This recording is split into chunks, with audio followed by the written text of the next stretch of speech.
Good morning, everybody. If you can quickly take your seats, we want to stay on schedule. We've got a lot of wonderful speakers scheduled for you today, and we want to be able to give them as much time as possible to share with you. I appreciate everybody coming, and we welcome you to our Center of Public Safety. I have just a few quick reminders. If you didn't see the signs outside, there's absolutely no eating or drinking in this building. We have given you a water bottle that you are welcome to fill with water that you can have in this room because it is a sealed bottle.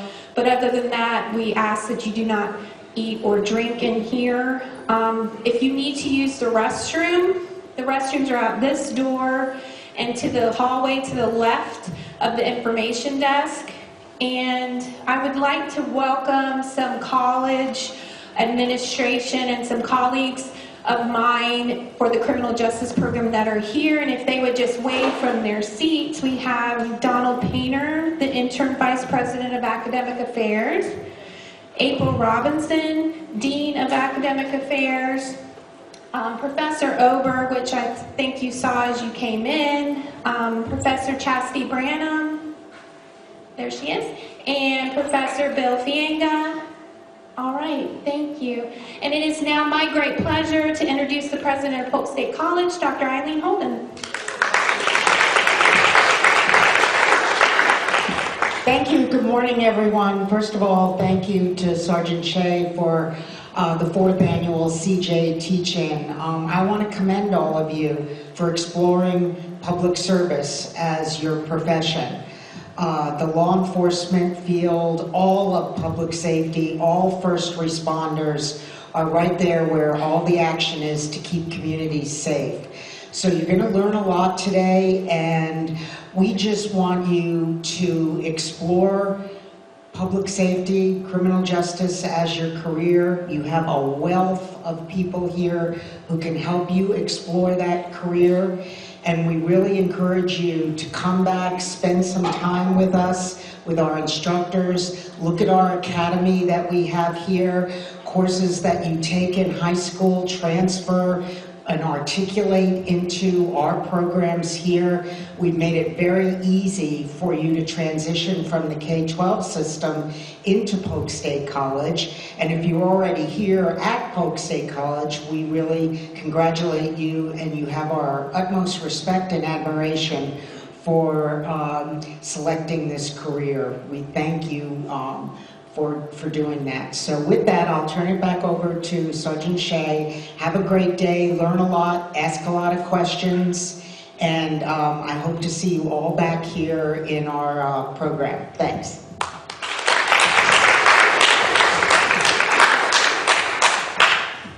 So we're going to go ahead and get started. I want to introduce our first speaker. Retired Special Agent Tommy Ray began his law enforcement career in 1973, probably before some of you were even born, at the Winter Haven Police Department. He then joined the Polk County Sheriff's Office in 1976, where he remained for 11 years. And while there, Tommy Ray was instrumental in solving 6 cold case homicides and conducted one of Florida's largest multi-state heavy equipment theft rings, as well as several major drug trafficking investigations.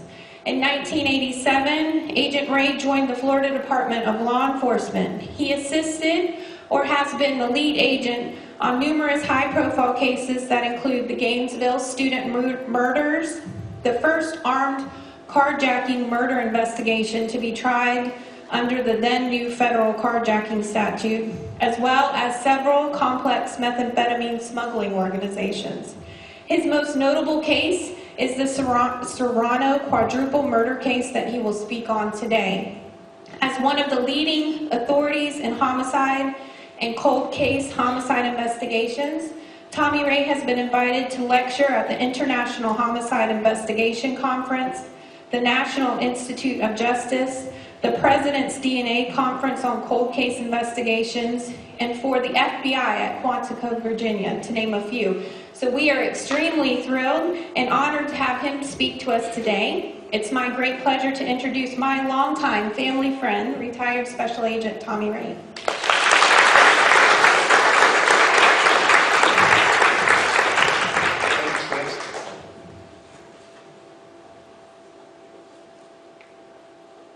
Now, I started at Winter Haven Police Department in '73. I was 10 years old, one of the youngest cops they had. Anyway, it's a pleasure. You guys come on in. It's a pleasure being here this morning. This particular investigation, every once in a while in law enforcement, you get a career case. This was definitely a career case. The murders happened December 3rd, 1997. We went to trial in August 2007.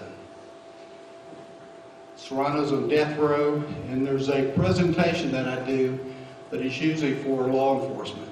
So with this, what I wanted to do, instead of just showing the bodies of the victims and kind of go through the PowerPoint, I'm going to show about 10 or 15 minutes of the 48 hours where you get to see the victims when they were alive and a little bit about them. Kind of sums it up.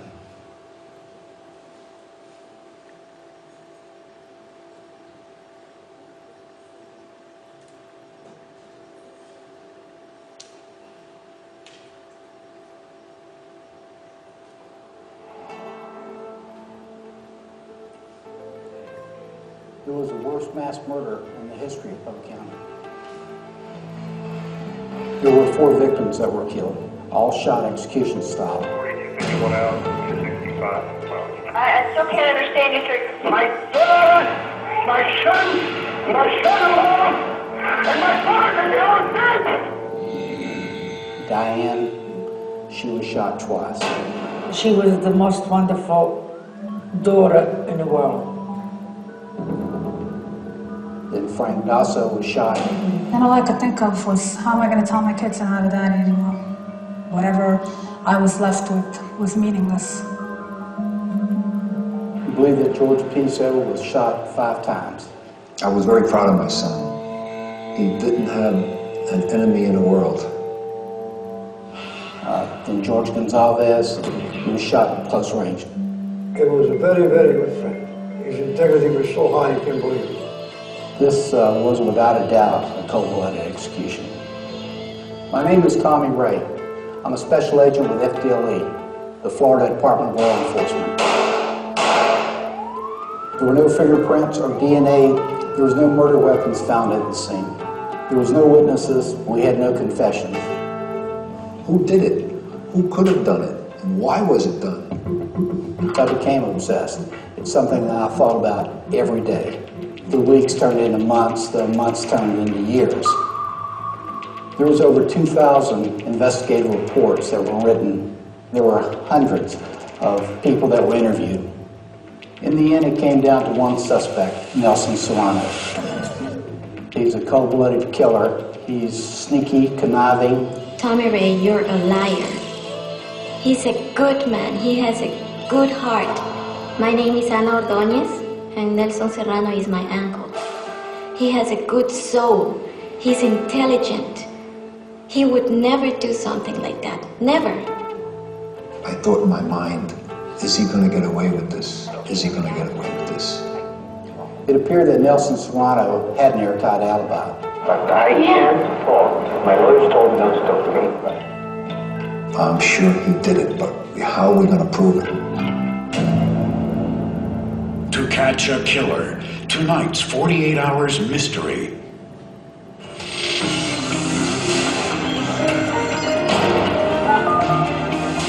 Has anyone seen this before? Does anyone know about the murders that happened back in '97?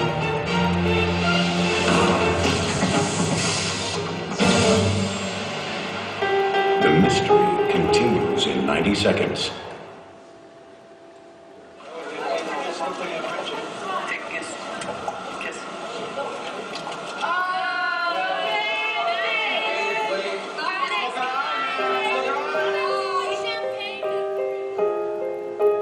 Well, first of all, it was a special day because that was the day that Frank and I started dating.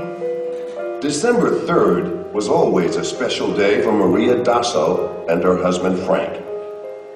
And then 9 years later, we became parents. They're 2 healthy babies. And then 10 years after that.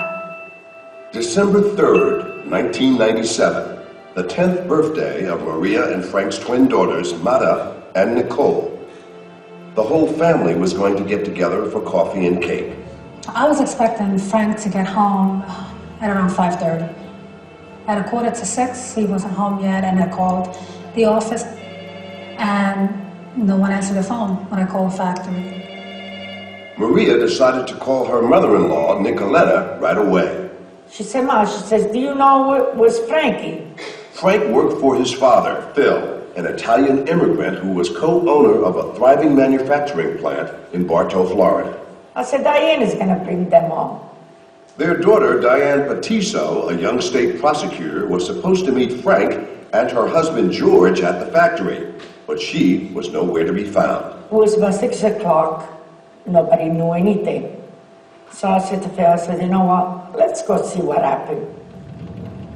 It took the Dassos about 20 minutes to drive over to Bartow and the Erie Manufacturing Company. And I saw all the lights on. I said, oh my God, how come all the lights on and they don't answer the phone? So I opened the door and I started to walk in. Nicoletta Dasso was devoured by a world of unimaginable horror. Diane was on the floor. Oh my God, it was so bad, it was so bad. I said, maybe she's alive, maybe she's alive, but she wasn't. She wasn't. And then I said, let me go see maybe Frankie, something happened to them too. Phil Dasso rushed in after his wife and was also overcome by the carnage. He frantically called 911. 12 people that are murdered, 12 people are murdered? Yes! Oh my God! Shot dead were 4 of the most beloved people in the Dasso's life. Not only their daughter, but also their son-in-law, and George Gonzalez, Phil Dasso's longtime business partner and friend. Sir, your daughter, your son-in-law, and my partner. My God, what are children? Gonzalez was usually alone when he closed up the factory, but on that night, fate had placed the 3 others with him. George Patiso, the high school football hero, who instantly fell in love with Diane Dasso, the beautiful and brilliant student. I'll never forget watching George stand at the end of that aisle as Diane, beautiful Diane, walks down that aisle, and the tears are just flowing from my brother's eyes. Anne Marie Ferraro is George's sister. They were unstoppable, the 2 of them together. Unstoppable. Diane's older brother, Frank, the devoted family man who had been popular with everyone. They all loved Frank so much. They really did. I mean, they knew him from when he was a kid. You know, they watched him grow up. Who would want to kill these 4 people, placed together by a quirk of timing and fate? Police believe there was a single killer, one who was very careful. No fingerprints.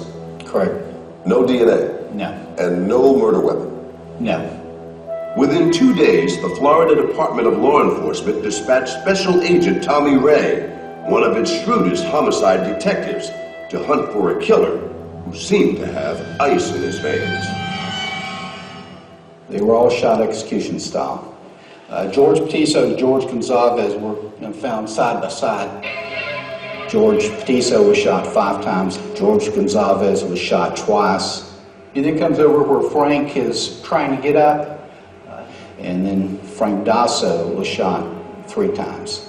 You heard Diane coming in? Diane Patiso, he checks right here in the hallway, was the last one to be killed. Diane was shot twice in the back of the head.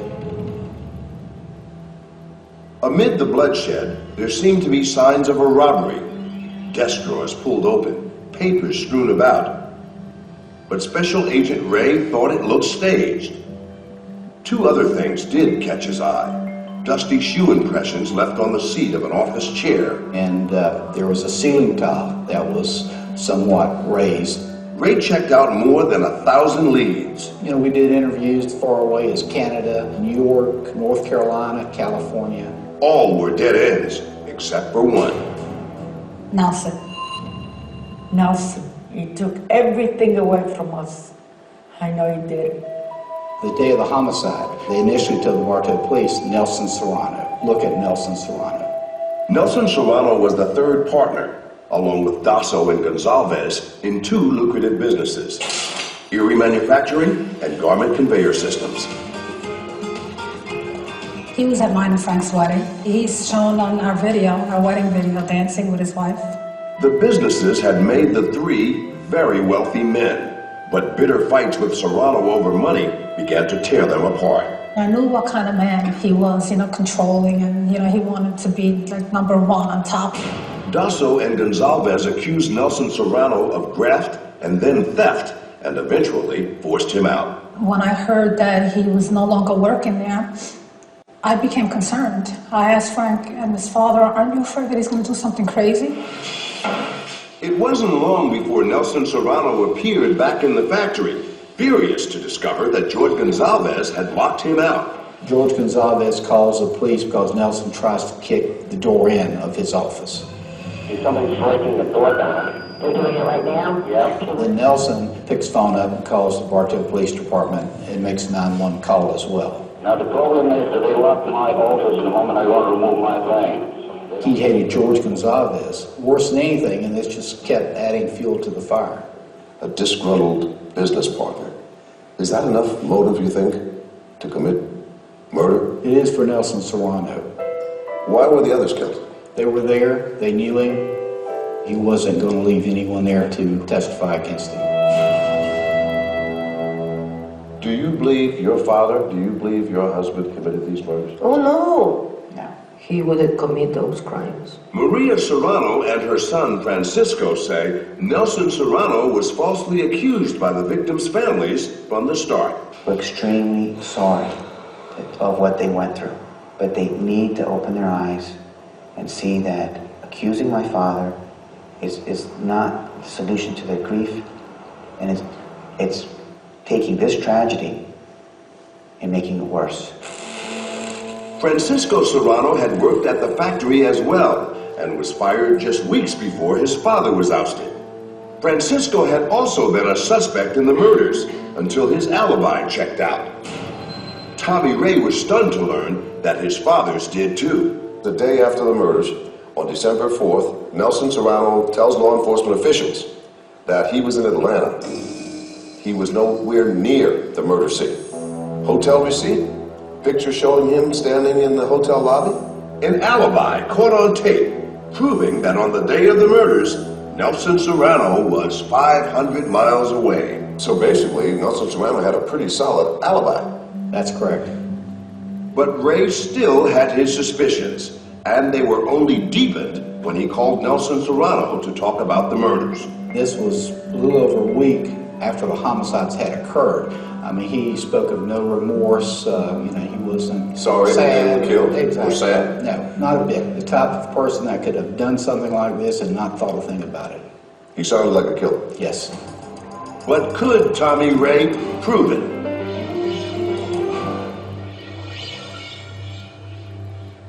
This gives you a little bit of the background of the victim, so rather than just, like I said, show the slides. But one of the things, all of the family were from New York. They all had business in New York. They moved to Bartow because they were running out of space. Nelson Serrano had been with a business in New York 2 years prior, and he was their salesman. And they started finding him stealing $50,000 here and then $250,000 there, so they ended up kicking him out. And that was the gist of the whole thing.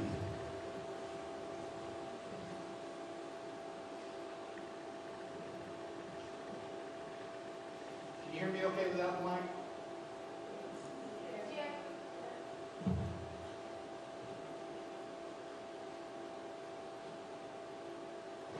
Of course, this is all 555 here. It's all industrial park. And this occurred probably 5:30 to 6 p.m. that night. And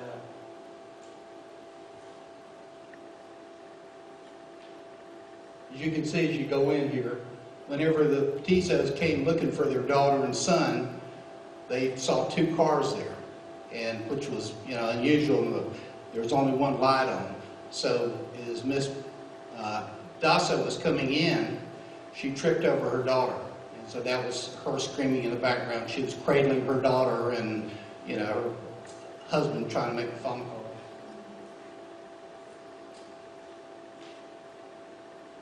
That was Diane's car, and that was George Gonzalez's car. And that's Dasa's car when they pulled up. That's the way the police found it when they first got there.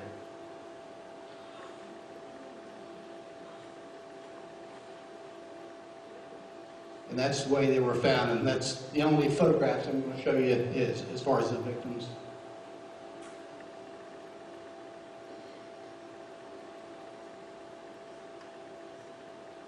Maybe the only photographs. Here we go. Pretty much, you know, the 48 hours kind of laid it out as far as who the victims were. Frank was being groomed to be the manager of the business, and it was his twin daughter's birthday that day. Does anybody in here know any of the family members, the Dassos and the Petisos from Winter Haven?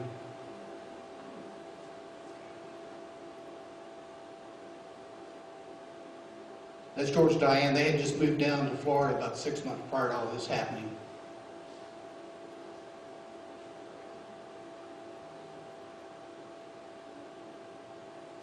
And that was George. That was Phil's lifelong partner and partner in the business.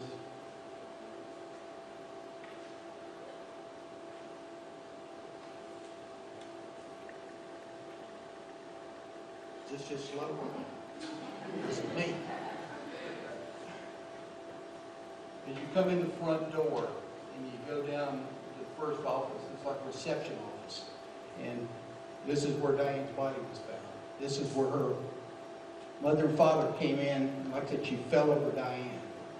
And then she went to check on her son, and this is George Gonzalez and George Petiso there, and that was Frank Dasso. Frank was the only one with any defensive wounds. You could tell he had thrown his arm up, and he was shot first in the wrist. He had a watch, a Rolex watch, and it broke the band of the watch, and then part of the band was in his arm.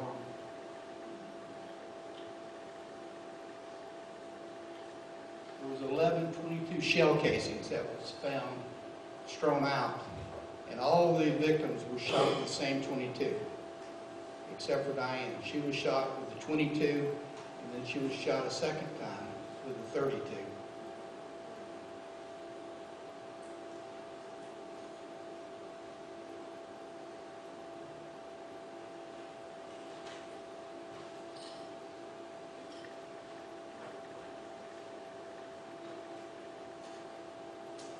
This is the office. As you come in the door, that's the first thing that the Dasso saw was George's feet.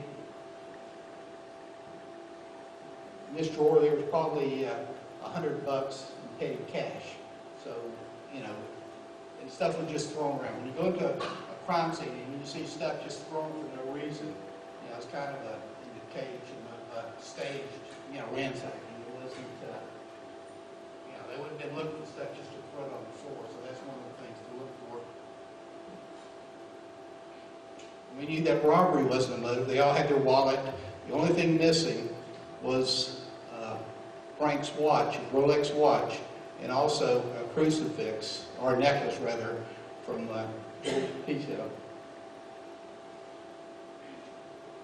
I said that Diane was shot with a .22 and a .32.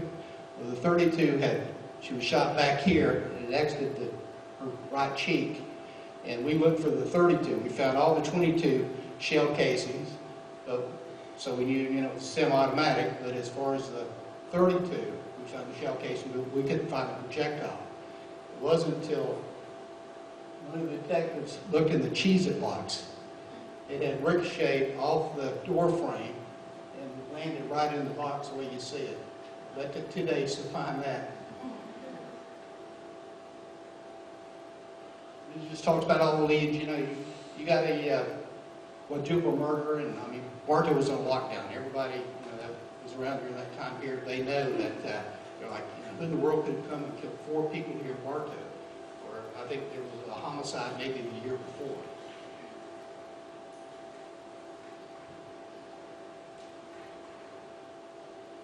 Task force started, Bartow Police Department, we had the FBI assisting, Lakeland Police Department came and worked, State Attorney's Office, the Plant City Police Department. So in this 48 hours, the way they normally do the show, like the Tommy Ray show, but it was a task force of several members, several different agencies that assisted. So, this isn't a one-person job. But to start out with, we had probably 50 task force members. And then as we get into the 6 months, then 8 months, it goes down to 20 members. Toward the end there, we had, I think, maybe 3 people working on the task force, but we were still able to put it together.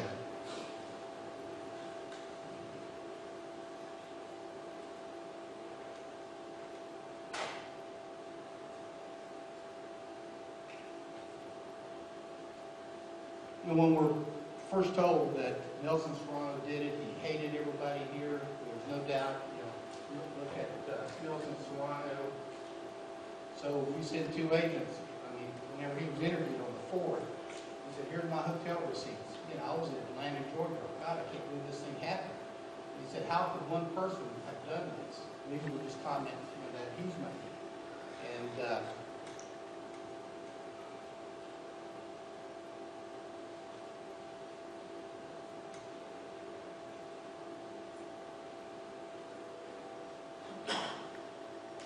And here he is on December 3rd at 12:20 p.m. He's there at the hotel. So whenever the 2 investigators went to Atlanta, Georgia to check the alibi, the manager of La Quinta Inn was a former Atlanta Braves baseball player. They knew everything about the manager, but they didn't talk to the security guard, they didn't talk to the maid. They just called back and said, hey, Nelson was in Atlanta. So it had to be someone else. So then we started looking at, maybe he hired some hitmen from Ecuador, where he was from. I see him looking at his watch.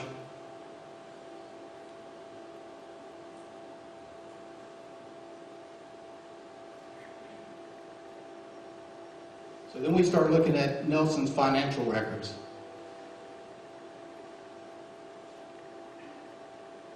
We subpoenaed all his phone tolls. Once we found out who he had been calling, we put 8 PIN registers, which tells, at real time who's calling, getting calls, or making calls back and forth. So we were keeping that going. So, we had a lot going on during the initial stages. So one of the guys that was interviewed about 2 weeks after, a witness that worked at an industrial park not far from here, said that he saw a guy standing here by the telephone pole. This is the composite that he gave. And when I saw that, I said, God, that looks just like Nelson Serrano. At least to me it did.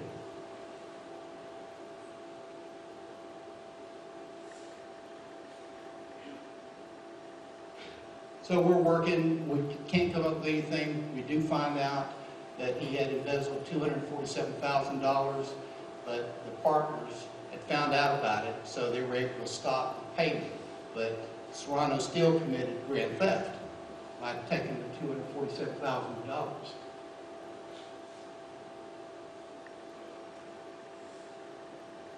So as we're continuing the investigation, these are some of the people that come into play from the telephone tolls. That's his son, who I'm sure was involved. He had an alibi. He was over in Plant City at the time, but you'll see later why he still could have assisted in the investigation or the death. This is a nephew, or both the nephews, and this is his lifelong friend from Ecuador that lived in Miami as well. So several things, you've got that, and you've got a suspect. This guy, such a few one. But then again, you can't get tunnel vision. So you got to look at other things.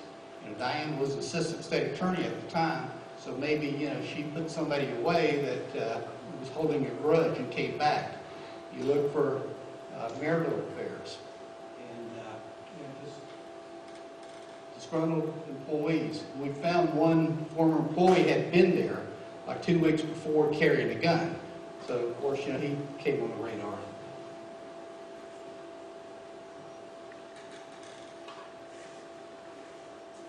After Nelson and his son was kicked out, he started another company here on South Florida Avenue, kind of in competition, and this was in June.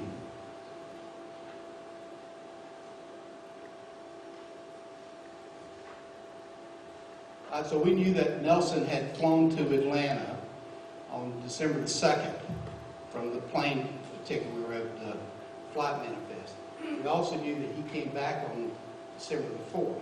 So checking all the other airlines just to see if there's a way that he'd come back on December the 3rd, we couldn't find anything. Plus, our belief was that he was in, the hotel the whole time. The agent said, yeah, that afternoon, he's in Atlanta.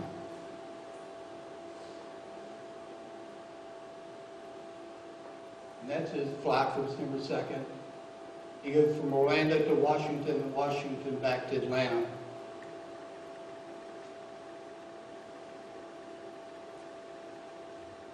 And this shows him coming back on December the 4th.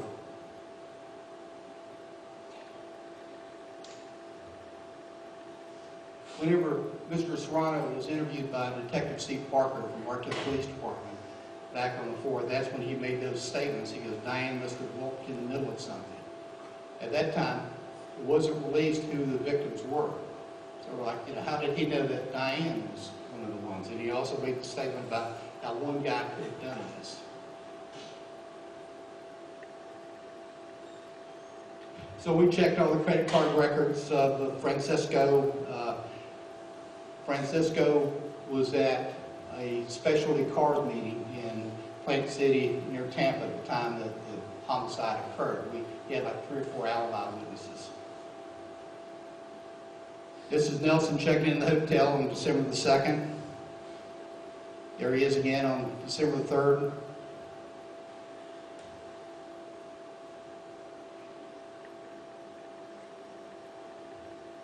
So at that point, we're like, it could have been Nelson. So we start looking at all the manifests coming in from Ecuador, and through phone tolls, seeing calls that were made to, he still had a home in Quito, Ecuador. So we start looking at all that information to see maybe he called someone over there and all, but we couldn't come up with anything. About 6 months later, I went to look at the tape because I thought, well, maybe he had someone meet him at the hotel. Maybe someone flew from Florida up there instead of Nelson coming, from Atlanta back to Florida. And it may show somebody involved in the case meeting him in the hotel. So I start going through the videotape again, and then I find that Nelson was coming back in the hotel at 10:17 p.m. So his story was that he came home or came to the motel that day, had a migraine headache, and went to his room and didn't leave. Well, this shows him at 10:17, a 9-hour and 57-minute gap in time. His credit card's not used during that time period. He didn't be anywhere. There's no phone calls made. So he's unaccounted for 9 hours and 57 minutes. So I'm like, you know what? That may be enough time to have flown, committed these murders. It's another picture of him talking to the security guard and the lady up front. And that's important because these people were never interviewed. That's some of the mistakes you make in these investigations, or were made, at least in this investigation.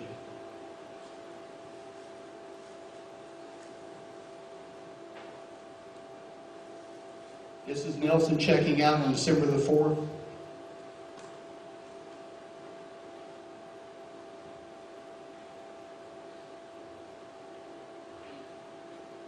This is just a receipt showing that he had made reservations like on November the 23rd to stay at the hotel. But we also found that his nephew had rented a car the next day for him in Orlando.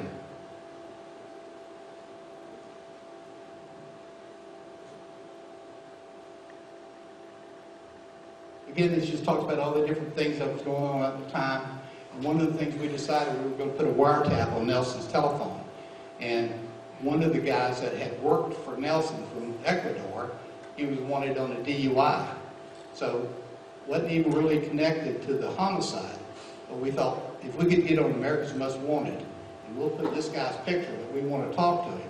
And we didn't want to talk to him about the workings, of Erie Manufacturing, but so we got a wiretap, and Steve Parker and I went to America's Most Wanted to do a broadcast.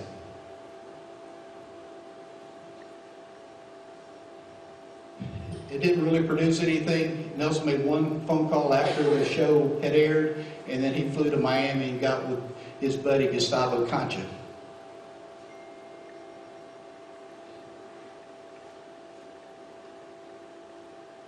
So we knew that Alvaro, the nephew, had rented the car. So we needed to come up with some plan to get Alvaro to tell us why he rented the car. And we come up with a plan that Nelson had stolen $247,000, even though they'd got the money back. So we were able to go to the judge, get a warrant for Nelson for grand theft. Although the state attorney's office said, hey, we're not pursuing this, we're not prosecuting, we don't care, we just want him to think he's being arrested for the murder. So the plan was, we subpoenaed them all to the grand jury, the nephews, Nelson Serrano. When he got there, I told him he was under arrest, myself and this FBI agent walked him over to Bartow PD. The nephews that are there, they think he's being arrested for the murder. So at that point, when we came back from looking Nelson in on the grand theft, we pulled the nephew in the interview room and got a statement from him. Come find out this is a rental car. We had that in a room that was staged. We got a picture of the car and the rental receipt. So we started asking the nephew, you rented a car the day of the murder for your uncle. And he goes, no, I rented it for a friend of mine, from Miami. I didn't rent it for my uncle. And we just said, look, we got the proof, we got, you need to give it up. So finally he broke and said, okay, I rented it, but I rented it from Uncle because he was having an affair with a Brazilian mistress. And so he was flying back to Orlando to meet with his girlfriend. And that's why I got him the car. And I took the car and I parked it next to his car that he legitimately took there on December 2nd and parked it right next to it. So when we did the mileage on the rental car, now the rental car was rented in Orlando, but it was turned back in Tampa, at the Tampa airport. So from the Orlando airport to the Tampa airport. So we did a mileage check on the odometer on the rental car, and there was just a discrepancy of 9 miles on the car. If he would have driven from Orlando airport to Bartow, committed the homicides, and flew out of Tampa. The 9 miles would have been made up if Nelson would have gone by his house in Lakeland. So it would have made it exactly 139 miles.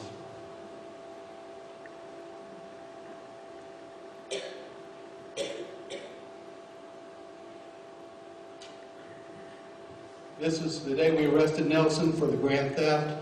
We walked him across the street, and like all the interview was out. He thought he was being arrested for the murders. So when we're taking Bartow PD, and he goes, well, what are you charging me with? I said, well, right now you're being charged with grand theft. And he laughed. He goes, I'll be out of here before you get through with your paperwork. I said, could be. So that's when we went over and got the statement from Alvaro and the other nephew.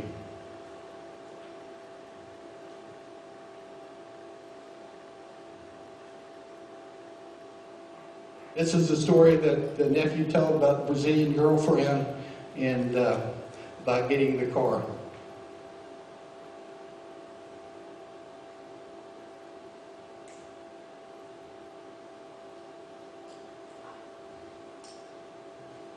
Again, this just shows the car rental, the receipts we were able to obtain.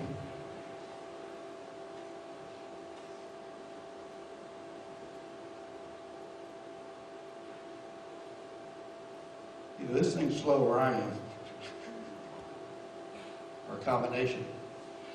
One of the things that in the crime scene, And I'm kind of jumping around here, but trying to get it all in. Usually this is like a 4-hour presentation, but I'm trying to shorten this up. But this is Frank Dassa, who was shot, had the only defensive wound. Saw a chair there, and there was a ceiling tile that was raised just above the chair.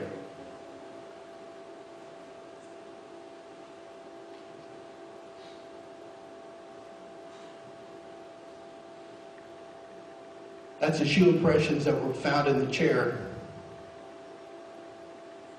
At the grand jury, whenever his 2 nephews came to visit him, and he gave them all right to the grand jury, he made them, they were wearing like jeans and pullover shirt. He made them wear his suits and also put on his shoes.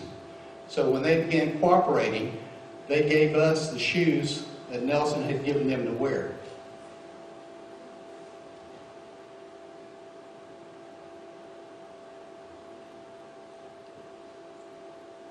And this, you know, this is all the way in 2000. This happened December 3rd of 97, you know.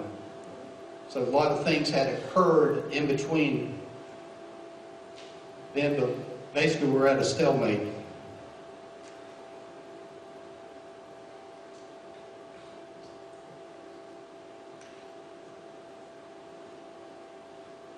I think we have a weak battery. Here we go. That's a photo of the shoes and the impression taken from the chair.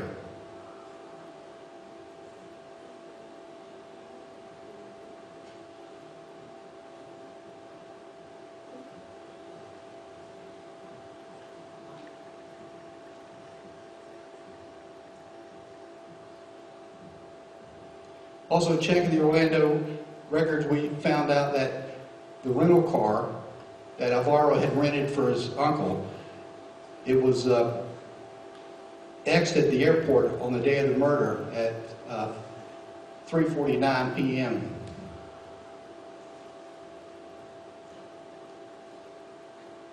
This is Alvaro's car, who went and rented the car at the Orlando airport for his uncle.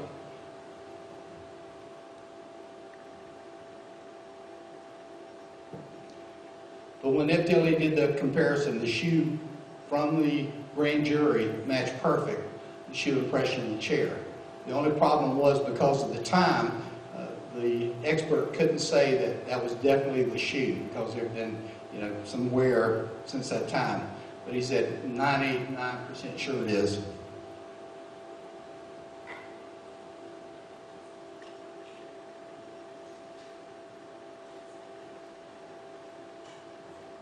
This is Nelson's legitimate car that he brought in the Orlando airport. It came in on December the 2nd and didn't leave till December the 4th.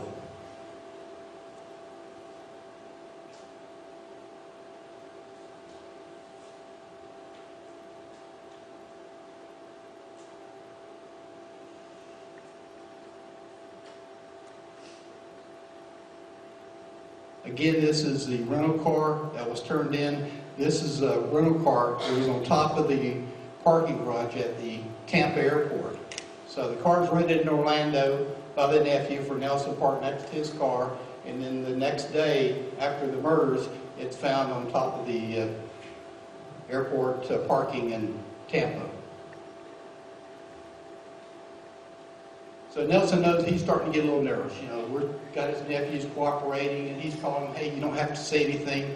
He's got his son going over talking to the nephews. Hey, you don't have to say anything to those cops. You know, just keep your mouth shut. You know, that kind of thing.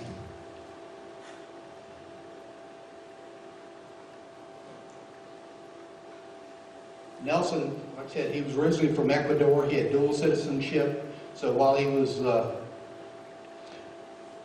here, things getting hot, he decided, I got to get back to Ecuador.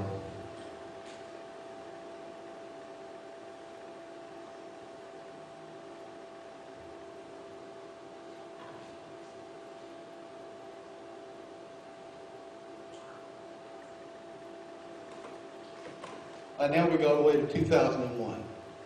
We're still at a stalemate. We know that the nephews rented the car for his uncle, So the uncle would come down, we just can't prove. We've gone through every flight manifest, and this is before 9/11. So you didn't have to have the same identification like you do now.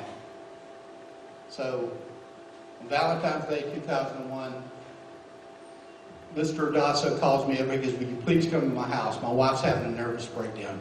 Please talk to her. You know, she doesn't think you'll ever solve the case." As a matter of fact, during the investigation, I mean, there's so many things that occurred, but the brother-in-law from New York calls me up, Mr. DeShutis. He goes, "Listen," he said, "no offense against you guys from the South, but we don't know if you can handle a case like this. We're going to send a retired New York homicide investigator, you know, with 25 years experience to help you. What do you think about it?" I said, "I don't care. I don't care who solves this case, as long as we get this case solved."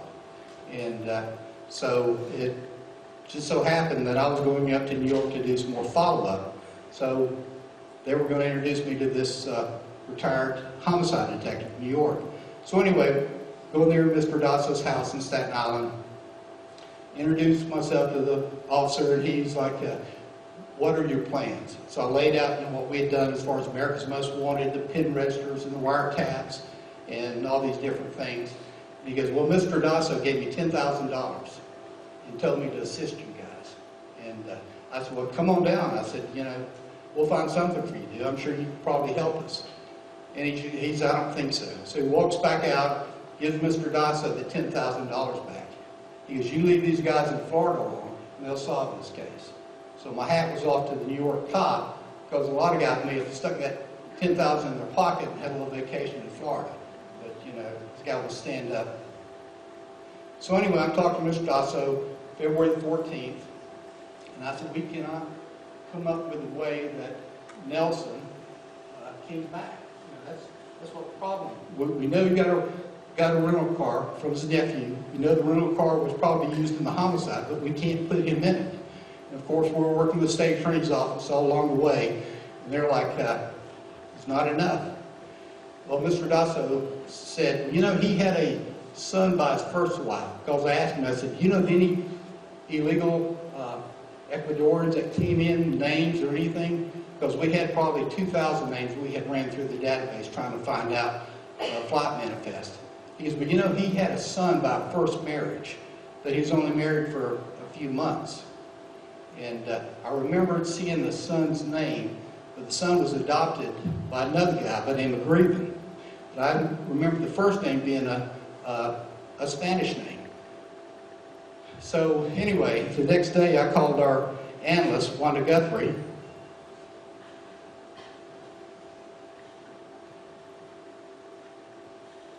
I said, "What was the name of Nelson's first son?" And she said, "I'm not sure. I'll pull it up. But his first wife was Gladys Serrano." And this is going back, I think, to 60. The last name was Agoncillo. So we ran that name on the flight manifest, and bingo. We had a match. We had a flight coming from Atlanta to Orlando, and the time frame fit. So we're like, all right. So then we checked the flights from Tampa back to Atlanta and didn't have a match. So did some follow-up, and this is the birth of it's got Nelson's first wife. It's got his son's name before he was adopted, Zagoncillo.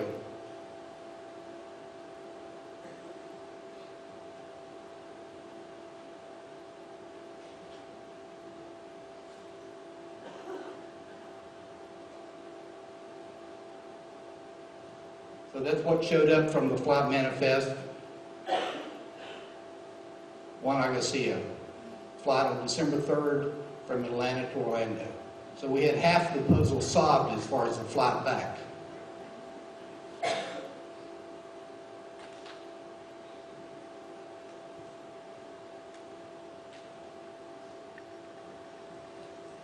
Here's a copy of the airline ticket.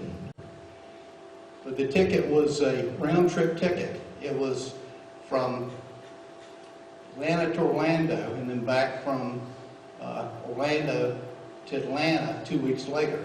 The second portion of this ticket was never used.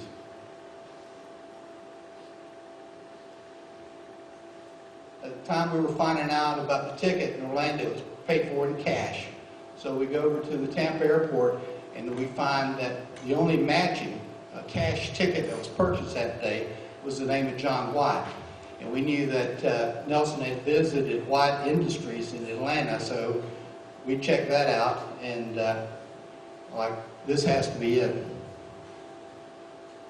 This was also purchased in cash, round-trip ticket, the second portion never used.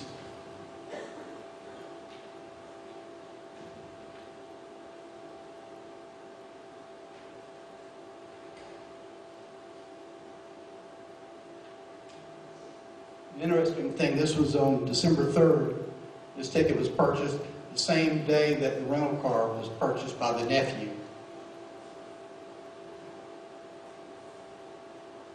As you can see, the round-trip ticket for the 15th was never used.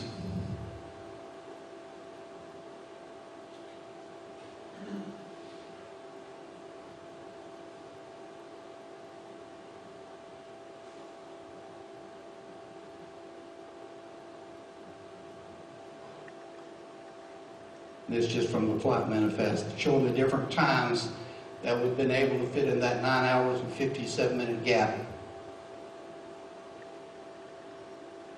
That was John White. These are the times. Saw Nelson in the hotel at 12:20. The flight left at 13:41 and arrived at 15:05. It left the airport. The rental car did at 15:49, and this shows that it came back in Atlanta at 21:49, and he's shown on the hotel video at 10:17. That's like 12-15 minutes to get to the hotel, and that's what said, you know, it couldn't happen. Well, it did. It was a hotel right there at the airport. So anyway, we're getting someplace. You know, we've got matching tickets, we've got the car.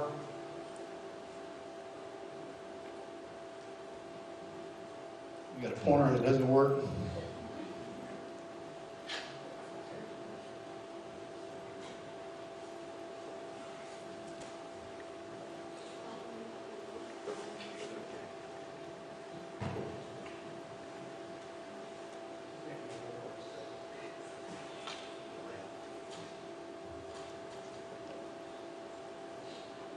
On February 28th, this is a couple of weeks after meeting with Mr. Dasso and finding out about the name of Nelson's first son. The whole time we've checked with the Orlando airport about parking tickets, because at Orlando, whenever you exit the airport, you have to give a ticket that you get when you first enter there. So when you exit, you give them the ticket, they take a photograph of your tag, only in Orlando, not Tampa.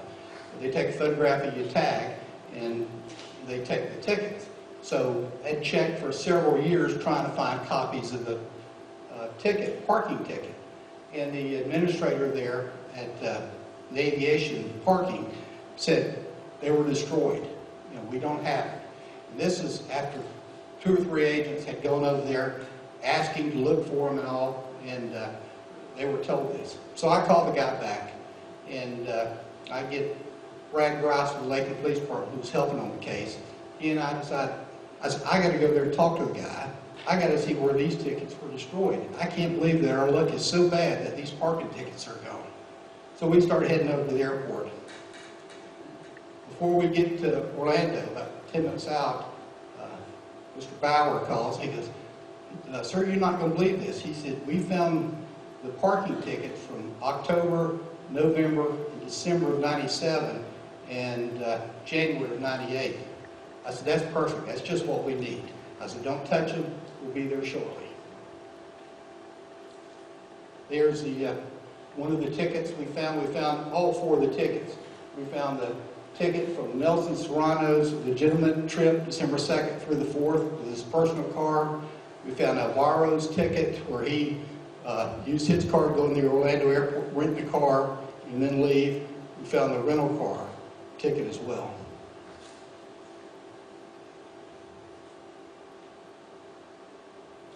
This is the nephew's parking ticket. That was his tag number. You can see he came in the airport at 8:53 a.m. and left at 9:50. That gave him enough time to go get the rental car and bring it, put it next to Nelson's car. So that's the front of the ticket, and that's the back that we had printed.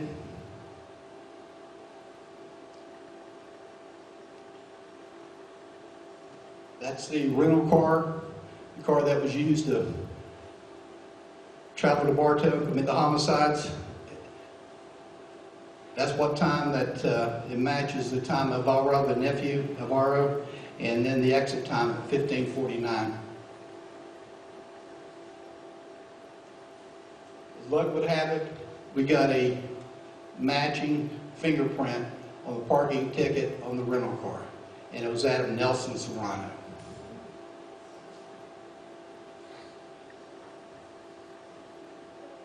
I'll stand this way and nod. We did a search warrant of Nelson's house. Nelson was an expert shot. He had every Browning that's been made, and they said he could shoot a bird out of the air with a .22 pistol. He was that good of a crack shot. These are just some of the guns that we found, and at this time he's fled to Ecuador. His wife and son are still here in Lakeland, but that's just a few of the guns we had found. That list of guns, you had 22 .22s, you know, 2 .25s, 2 .32s, 2 9s, and 1 .357 Magnum, not to include all the rifles. Of course, we tested all those guns against the murder weapon, and it wasn't a match. Also, during the search warrant, we found near his computer these passport photos with 2 missing. And to me, that was Juan Agacio and John White. That was the fake IDs that he had made to get the airline tickets. This is the car that he drove to the airport. We found his tag. For whatever reason, he had the decal marked out, but we found his car there.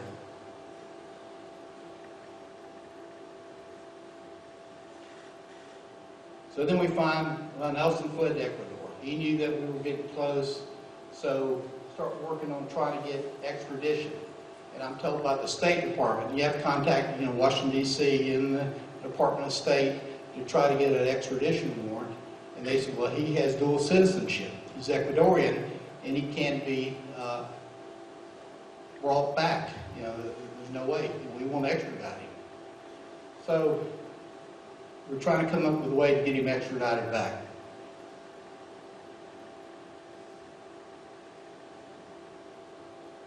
They said there's never been an Ecuadorian citizen extradited from that country. They just will not extradite their citizens.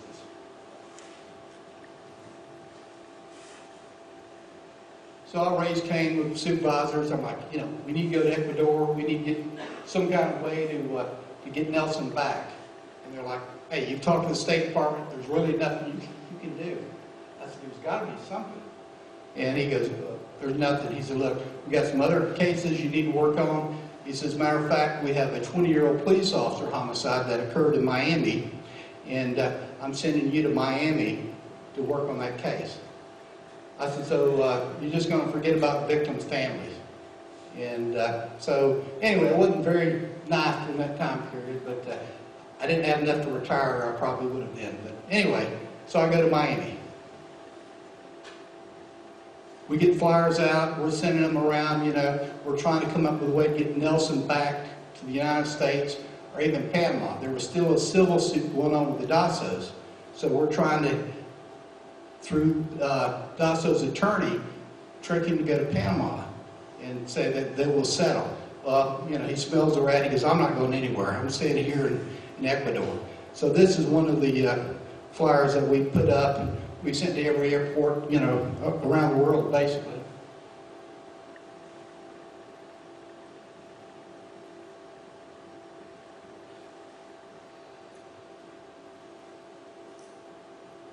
Again, I contact the State Department. They're saying, nothing we can do. But while I'm down in Miami working on that 20-year-old police officer homicide with a couple of the other agents, we're staying at the Embassy Suites Hotel, and I see a sign, it said International Military Intelligence Meeting. And I'm saying, I wonder if somebody's in there from Ecuador. And the guys with me go, you're crazy, you better just let it go, they're going to fire you, you keep on. So that's now I got to go in and ask. So I went in, and they say, hey, this is a closed meeting, you know, this is a military intelligence meeting. I said, look, I'm a cop from Florida here, and I need to speak to someone if there's anybody here from Ecuador. Well, this big guy stood up, he goes, I'm from Quito, Ecuador. I said, you're the man I got to talk to. I said, about a guy that killed 4 people in Florida, assistant state attorney and all. I said, we give you 10 minutes. He said, sure. This is his card. He said, don't worry about what the State Department told you. Call this guy, Bill Hudson, the DEA in Quito, Ecuador, in Sal, and they will help you get this guy extradited. But go ahead, I'll call the State Department as well. So he calls the State Department. At that time, it hadn't been released. You know, we had got enough to charge Nelson. So we get the indictment on him for 4 counts of first-degree murder. But, you know, we're keeping it quiet. But it just so happened, just prior to this, former State Attorney Jerry Hill and the powers that be felt that we should release it. Hey, you know, we've solved the case. And so I called back. I said, look, don't do that. I said, I've come up with a way to get him back. So I came back to Bartow. We had a meeting at the State Attorney's office and convinced them to allow me to go to Ecuador, along with Paul Wallace, Assistant State Attorney, and an interpreter from FDLE. So we had set up several meetings. We met with the Minister of Foreign Affairs in Quito, Ecuador, presented the PowerPoint presentation.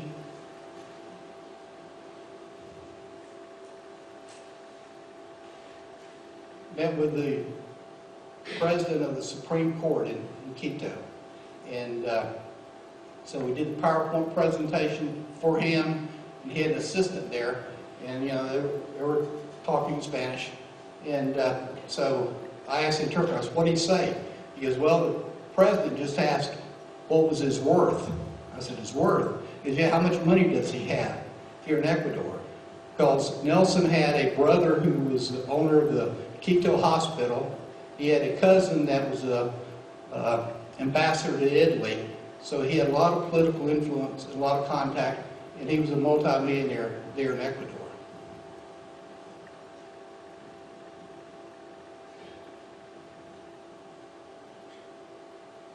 We worked out of the U.S. Embassy there in Quito to come up with a game plan.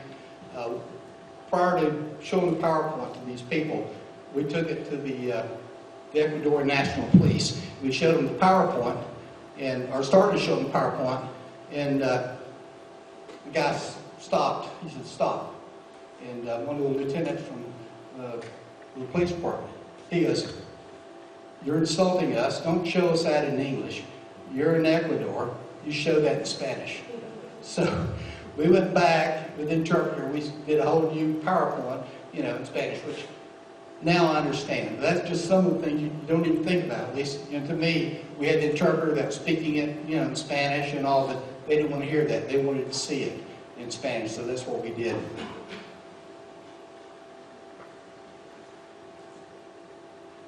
And that's a deportation center that we went to.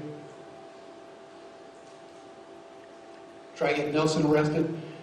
The interesting thing, you know, as far as like December 3rd. December 3rd is when the Dassos were married, Mr. and Mrs. Dasso. December 3rd was when their twin daughter's birthday. They were 10 years old when their father was killed that night. And December 3rd is whenever Nelson became a U.S. citizen.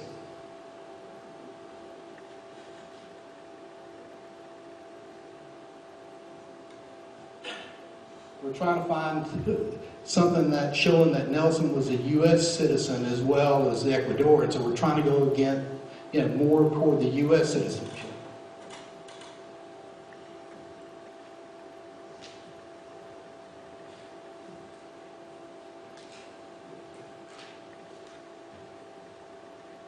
They had about 30 Ecuador National Police officers. We're trying to find when Nelson came in on American Airlines, if he checked if he was Ecuadorian citizen or if he was a U.S. citizen. So those 30 cops, there's nothing marked. It's not here in the U.S. where everything's marked. They had to go through every one of those boxes. It took 30 of those cops about 2 days to go through everything, and they finally found it. And you can see where he put nationality USA.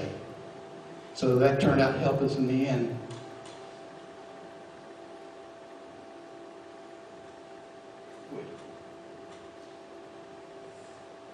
We had 5 addresses that Nelson may be, so we got 30 of the police officers trying to find him. We still don't have, we have the extradition warrant, but let me back up. The chief judge of or the president of the Ecuadorian Supreme Court, when his guy came back after finding all the information on Nelson, he says, we won't extradite him. He says, we will not extradite him out of Ecuador. He said, we will try him here. And so I'm asking the interpreters, what happens if they try him here in Quito? He said, he'll probably get house arrest. I said, for 4 murders? He said, yeah, because he's got money. He'll probably buy his way out. So I said, well, that can't happen.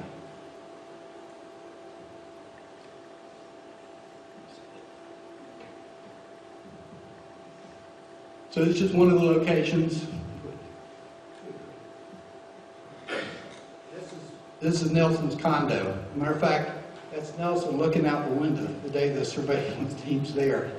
But the problem was he had an armed guard that was with him all the time. Whenever he would leave, there'd always be an armed guard there with him. So we had to think about that. So after we were told that they won't extradite him, the DEA agent says, Tommy, we work drugs, we don't work murders, we've helped as much as we can. And there's no FBI office in Ecuador, the closest one is in Bogota. He said, so I'm afraid you're going to have to go back. And if we can find him and get him arrested, we'll try him here in Ecuador. I said, Bill, that's not going to happen. He goes, yeah, it's going to happen. You're not going to have a security clearance, so you need to get back on that plane and go.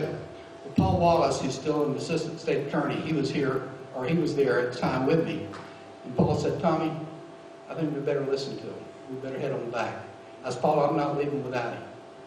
Well, Paul came back. I stayed with the interpreter, stayed there with me, and we were bound and determined to get him.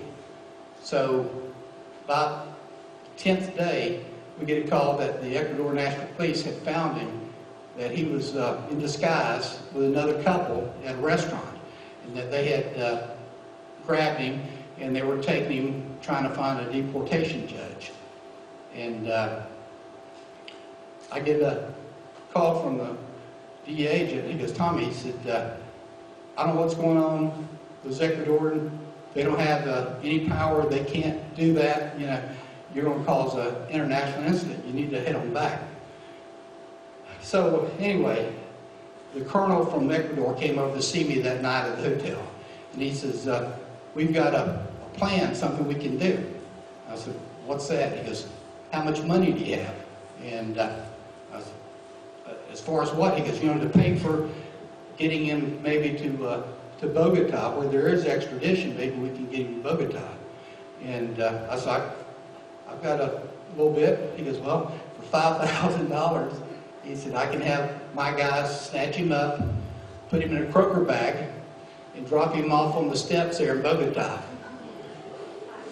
And I'm like, well, okay, well, he goes, the only problem is he's got an armed guard, and if this armed guard gets excited, we may have to kill him.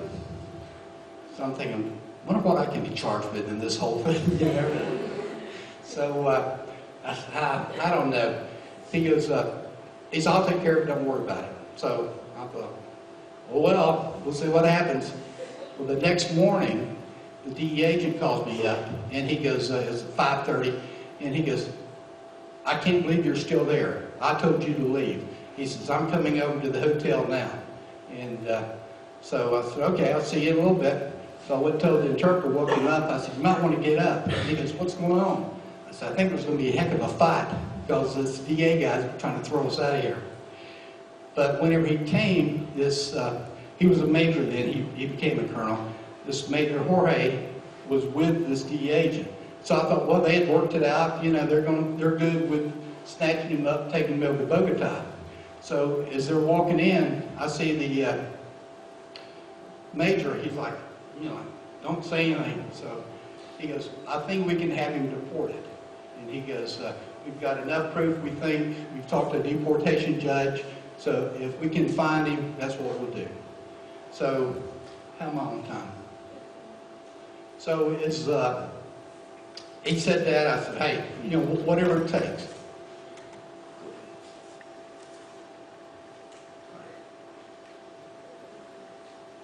So anyway, trying to shorten this thing up. The agent and I went to places, a staging area called the Turtlehead Pub. It was a British pub where everyone spoke English and was able to have cold water and stuff there while we, you know, made our plans. And we get a call that they found Nelson. He and another couple are at the restaurant and they've got him. So they took him to one staging area, but Nelson offered one of the Ecuadorian police officers $10,000 to let him go. So this major was concerned, you know, that he was going to find the right person and they were going to cut him loose. So the major says, I'll stay here with him. So the major had started a canine unit there in Ecuador. So he took him out to the canine. Nelson alleges that he was put in a dog cage, but the colonel said he wasn't. He was, you know, put in an office, and he put the door, because you couldn't lock it, I guess, in front of it, so Nelson couldn't escape. So then I called and said, was everything set? Are we good to go? He goes, the deportation judge has signed the warrant, so we'll get him out of here first thing in the morning. He said, I've called American Airlines. American Airlines is going to fly you guys back. Just call, you know, use your American Express and get all the stuff going here. So we did that. I said, is there anything that can go wrong? He said, well, the only thing is, if he were to have some kind of medical issues and the American Airlines pilot decided not to allow him to fly on the plane. And I said, well, you know, he's in great health. He's in better shape than I am. So he said, okay, we'll see. So anyway, the next morning, we stay up all night. The next morning, we got his plane ticket. We're waiting for Serrano, who's, you know, under the guard of the Ecuador National Police, to come up. And there in Ecuador, the airport, there's a tarmac, you know, with the stairs, the old-fashioned stairs that you go up and all. So myself and the DE agent on the back of the plane. On the other side was the interpreter and another DE agent. So we're going to bring Nelson on before anybody else, you know, boards the plane. So I see this canine truck come up, and I see Nelson, you know, kind of crawling out of the back, and he's walking up toward the stairs, and he's got the Ecuador National Police on each side of him. So as he's coming up the stairs, the flight attendant, you know, it's open and she's looking out, and as he gets to the wing area, I can't see, but I see her go, oh my God, you know, he's falling, call an ambulance. Oh, you know, he's faked a fall or something just to try to get out of here. So I'm trying to undo my seatbelt, get up and see what's going on. And so before I could do that, the Ecuadorian police came up, you know, he was handcuffed, and they brought him into the aisleway of the plane. They threw him in the aisleway, and they're like, see ya. So I go up there, well, the flight attendant, you know, she's going bonkers. She's going, calling him, let's get him out of here, get him out of here. So as I go up to him, I can see he's like, you know, faking, you know, squinting his eye, you know, he's okay. And so I just put a little pressure on his shoulder there, and he goes, ow! I said, see, ma'am, I got him too. So I go pulling him back to the seat, very back. Well, she grabbed his feet, and the shoes come off her hand. She throws, she says, I'm calling the pilot. He's not flying on this plane. So I'm thinking, you know, all this, everything we've done is going to end up, you know, because of him faking this fall. But he did actually fall, and he had like a cut on his head, and a little bit of blood, not much. So pull him back to the seat, see the pilot come out of the cockpit, and he goes and he talks to the DE agent. He gets up and he's talking to him. So then Bill Hudson, the The agent comes back, he goes, listen, he said, the pilot said, I will let him fly as long as he doesn't disrupt anything. But I'm clearing 3 seats off on each side. So anyway, that's what he did. We get up in the air finally, and everybody loads up. We start taking off. He's under arrest for 4 counts of first-degree murder. And we're up for about 10 minutes. And they're at Quito. I mean, the plane goes straight up like this because of the Andes Mountains. So we're up for about 10 minutes. And it looks like the plane's circling around. So I look over to the DEA agent. I said, are we going back or what? He goes, I don't know. One of the pilots comes out of the cockpit, and he points his finger and he says, come here. So I walk up to where the pilot's at, and so he said, are you the Florida cop that arrested this guy? I said, yes, sir. He goes, I heard what he did. He goes, we're over the Andes Mountain. There's a way I can open the back of this. We can push him out. So I said, well, I'd love to do that, but I said, we fought too hard for him to stand trial, so we're going to take him on back. But I appreciate the thought. So we brought him back, flew into Miami, and had some FDLE agents waiting, and we bring him back for trial. Much time? Now, I wasn't planning on this photograph. They called me up. These were some of the guys that helped. They're all dressed up and like I'm from Auburndale, where I am from.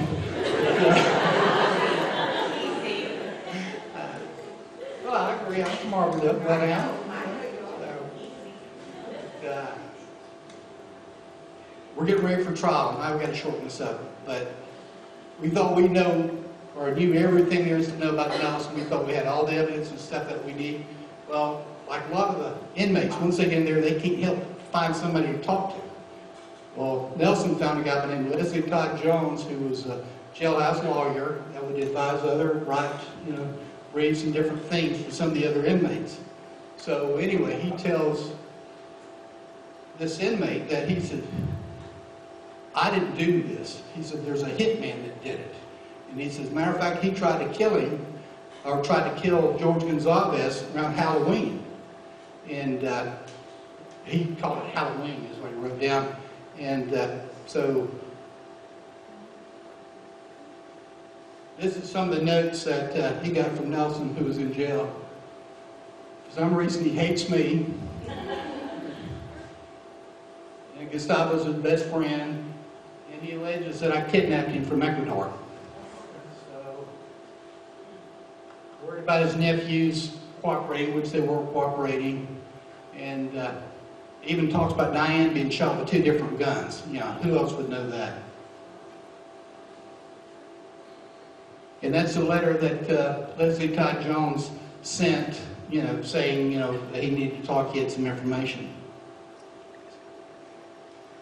Well, sure enough, we checked and we found out on Halloween, Nelson had done exactly that. He had tried to fly back to Bartow, this time from North Carolina, and using the name John White. He stayed at the courtyard this time and not La Quinta. Shows that on October 22nd, I guess, whenever he set this thing up.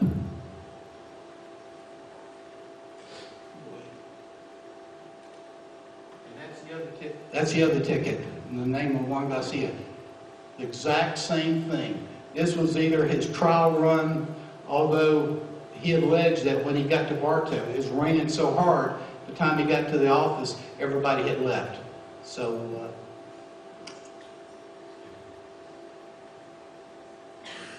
this just kind of summarizes that.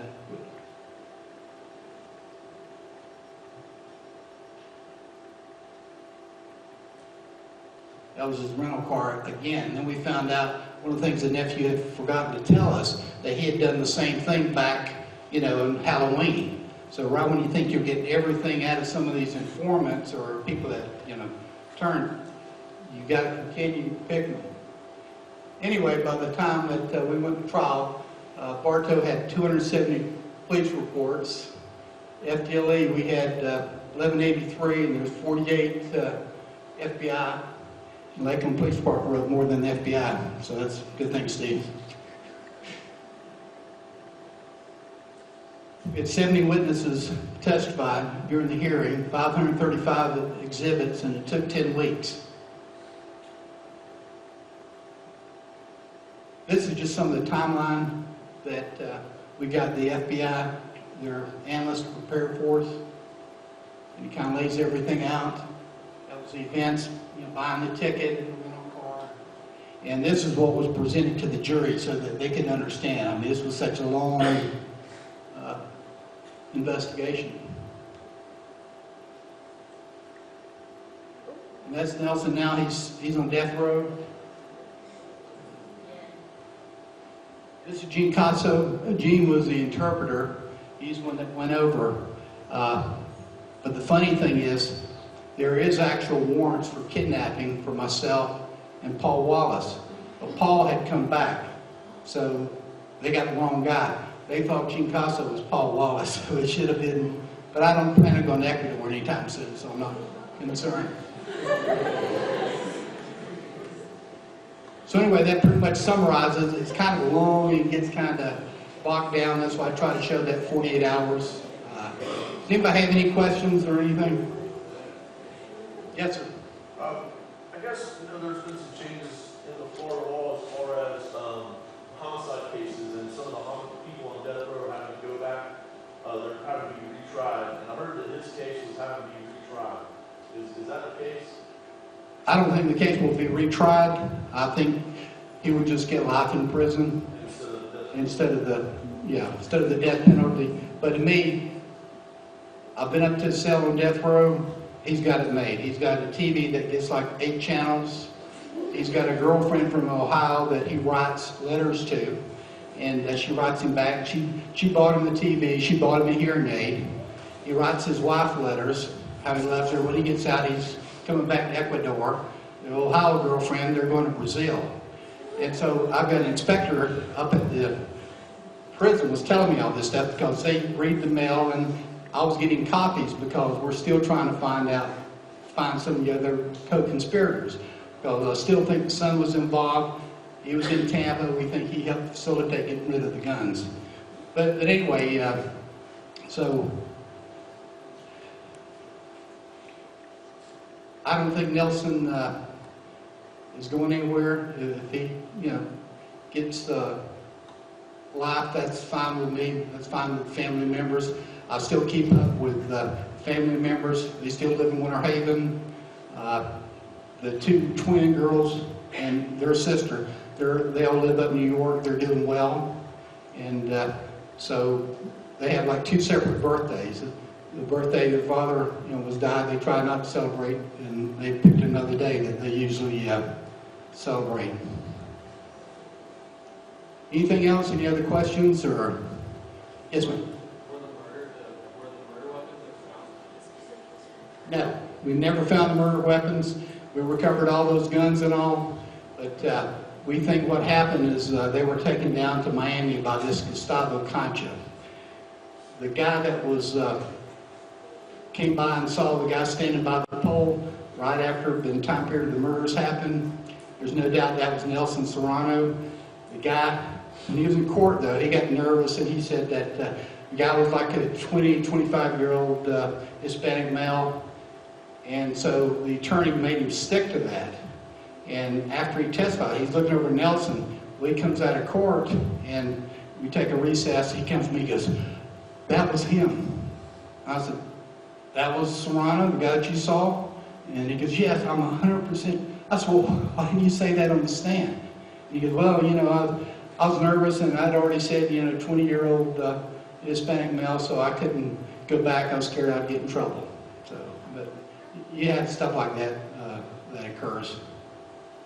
What was the theory with his shoe print in the tile? Was there a theory that maybe the weapon was stored up there or Well, that's exactly. One of the former employees that I talked to, Nelson, when he would go on business trips, he would always hide a gun or his gun from the desk up there. And so what we think happened was Nelson came in, all the guys at the end of the day, they would meet up in the one office there. So Nelson came in, had him at gunpoint, And, somebody's like, well, how can one person control 3 guys? You got 3 guys and 2 of them are kind of muscled up, just like a bank robbery. Some guy come in, bank, everybody get down. Well, everybody gets down. They don't do one shot. And so he controlled all 3 of them, shot them, was getting what we think was the 32, because he had shot all the guys with the 22 prior. He hears Diane, he chases her down the hallway, grabs her by the hair of the head. And we know this because in her hand, her hair, along with her keys, are wrapped up in her hand, where she's probably trying to pull his hand off her head. And he shot her, like I said, with a 32. Then as he's grouping, comes back and props her up, sets her up, and shoots her in the back of the head with the 22. I mean, that's just how cold-hearted he was. But, yeah, we had a witness that said, yeah, that's where he hid the guns. So that also came up during the trial. Anything else? Yes, ma'am.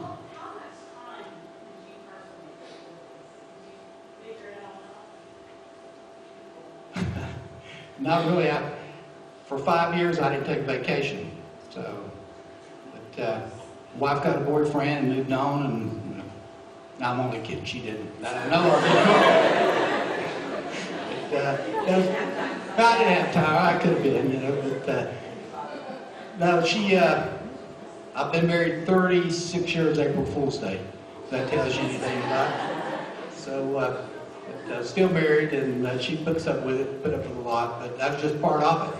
I got so involved in this case. I said every so often there's a career case. The family, the Dassos, Tissos, were like my family. And that's something I think Steve's going to talk on as far as the emotional effect that you have during some of these investigations and how it hits home. So, well, thank you very much for your time, and I appreciate it.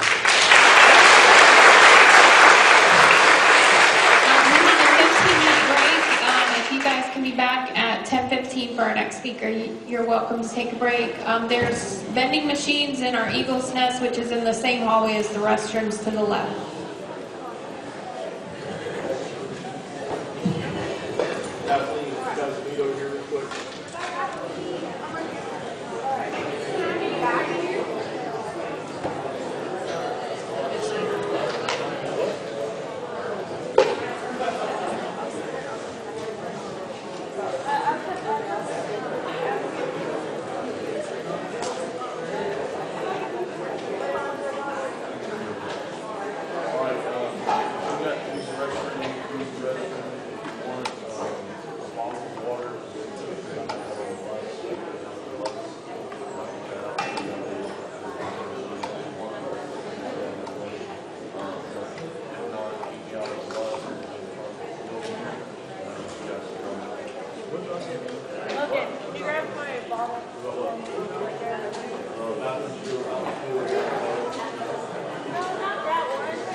Right.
He's still working for he's still working for TD Bank.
Our seats and come back in. We need to stay on schedule.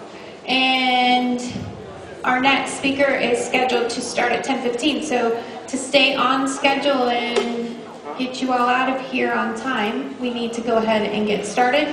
So I'm going to go ahead with the introductions of our next two speakers.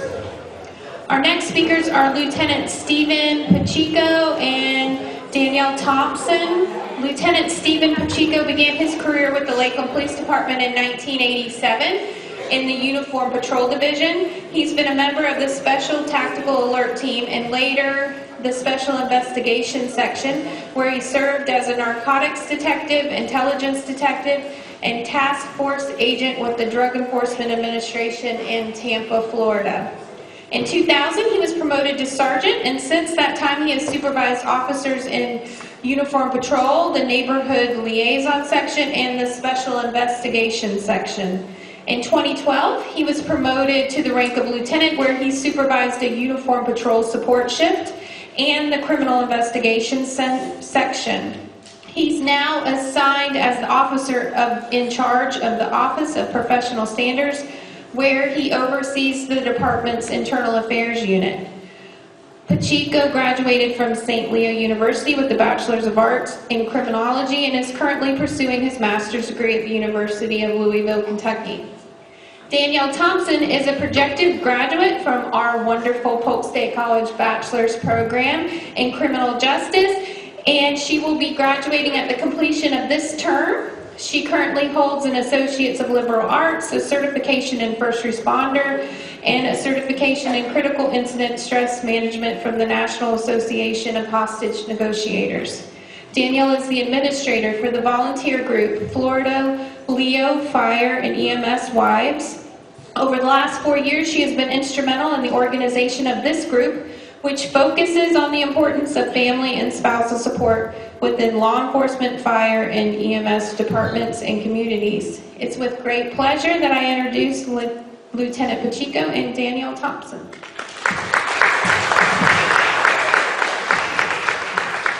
Morning. Is everybody awake? All right.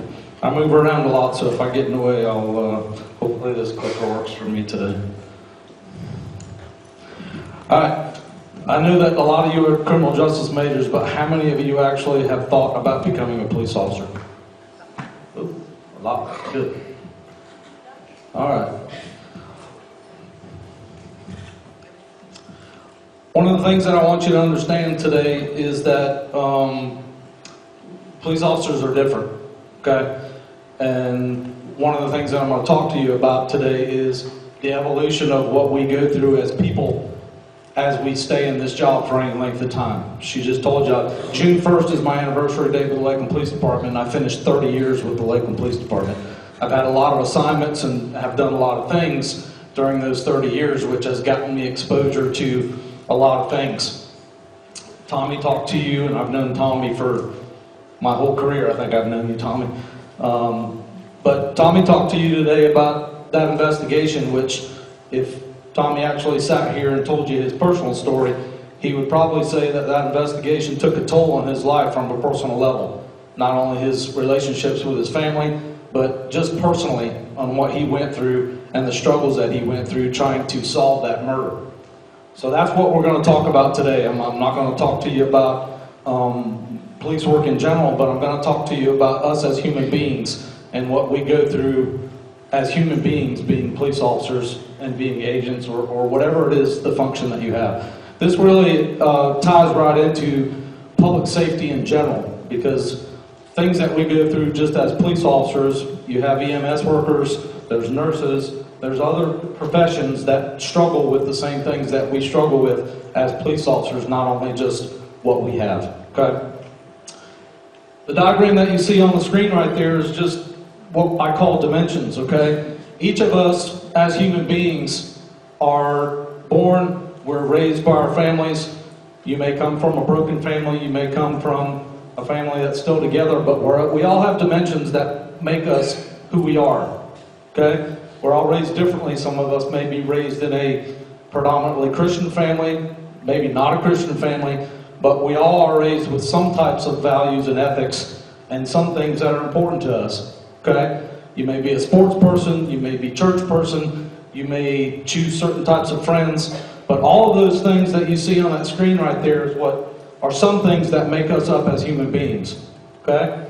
We all come with that. The older you get, some of those things may change, but we all have things that are ingrained in us that make us the people that we are. We're going to talk about stress and trauma today, but the reality for those of you that raised your hands today is if you think about becoming a police officer and you choose this career, you're going to be exposed to things, okay? You're going to see the most gruesome and gross things that we deal with as human beings. The pictures that Tommy showed you on the screen there, normal people that have normal jobs don't see the things that we see as police officers. You see it on TV, but it's certainly a lot different when you deal with it in person and you're the officer that's responsible for solving those crimes or dealing with the families who have lost those loved ones. Because then it becomes real. It's a lot different when it's a TV show and it's over within an hour, counting commercials. But it's a lot different when you're dealing with it in person. And you're dealing with the human beings that are responsible for doing this. You're going to see extreme violence, you're going to deal with the human tragedy, and you're going to see a lot of death if you become a police officer. And that's something that you have to deal with. The job's very stressful, but one of the things that we don't ever think about is the long-term effects that it takes on us as human beings and what it does to us personally and what it does to our families. And that's what we're going to talk about. I want you to remember that word that I have on the bottom right there, resiliency, because every police officer in one fashion or another, whether they realize it or not, has to practice that, okay? Because as you go through this career and as you go day by day, month by month, year by year, and you see the nasty side of what this life has, that word becomes very important. Anybody care to tell me why? You have to go back to work the next day, right? Can we concentrate on what happened yesterday? We can't, can we? If I worry about and I sit and cry about what happened yesterday, or it's on my mind what happened yesterday, I'll never be able to do my job tomorrow.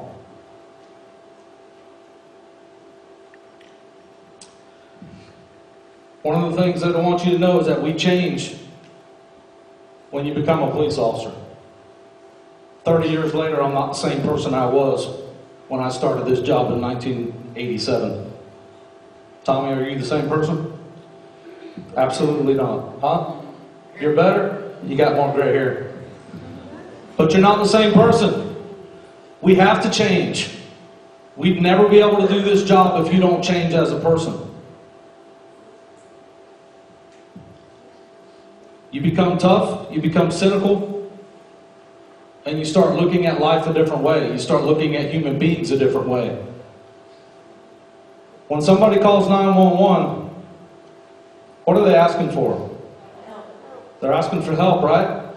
Can't remember a time in my 30-year career where somebody's called 911 and I've gotten to their house and they've invited me in for a cup of coffee. It doesn't happen. Something's going on. There's an emergency that's happened and something's going on and they need help, right? Could be anything. That's the unknown, exciting part of this job, is that when we get a call, we don't know what we're going to. But before we realize it, every day doing that, going to the unknown, is very, very stressful. And it starts taking a toll on your mind, and it starts taking a toll on your psyche as a person.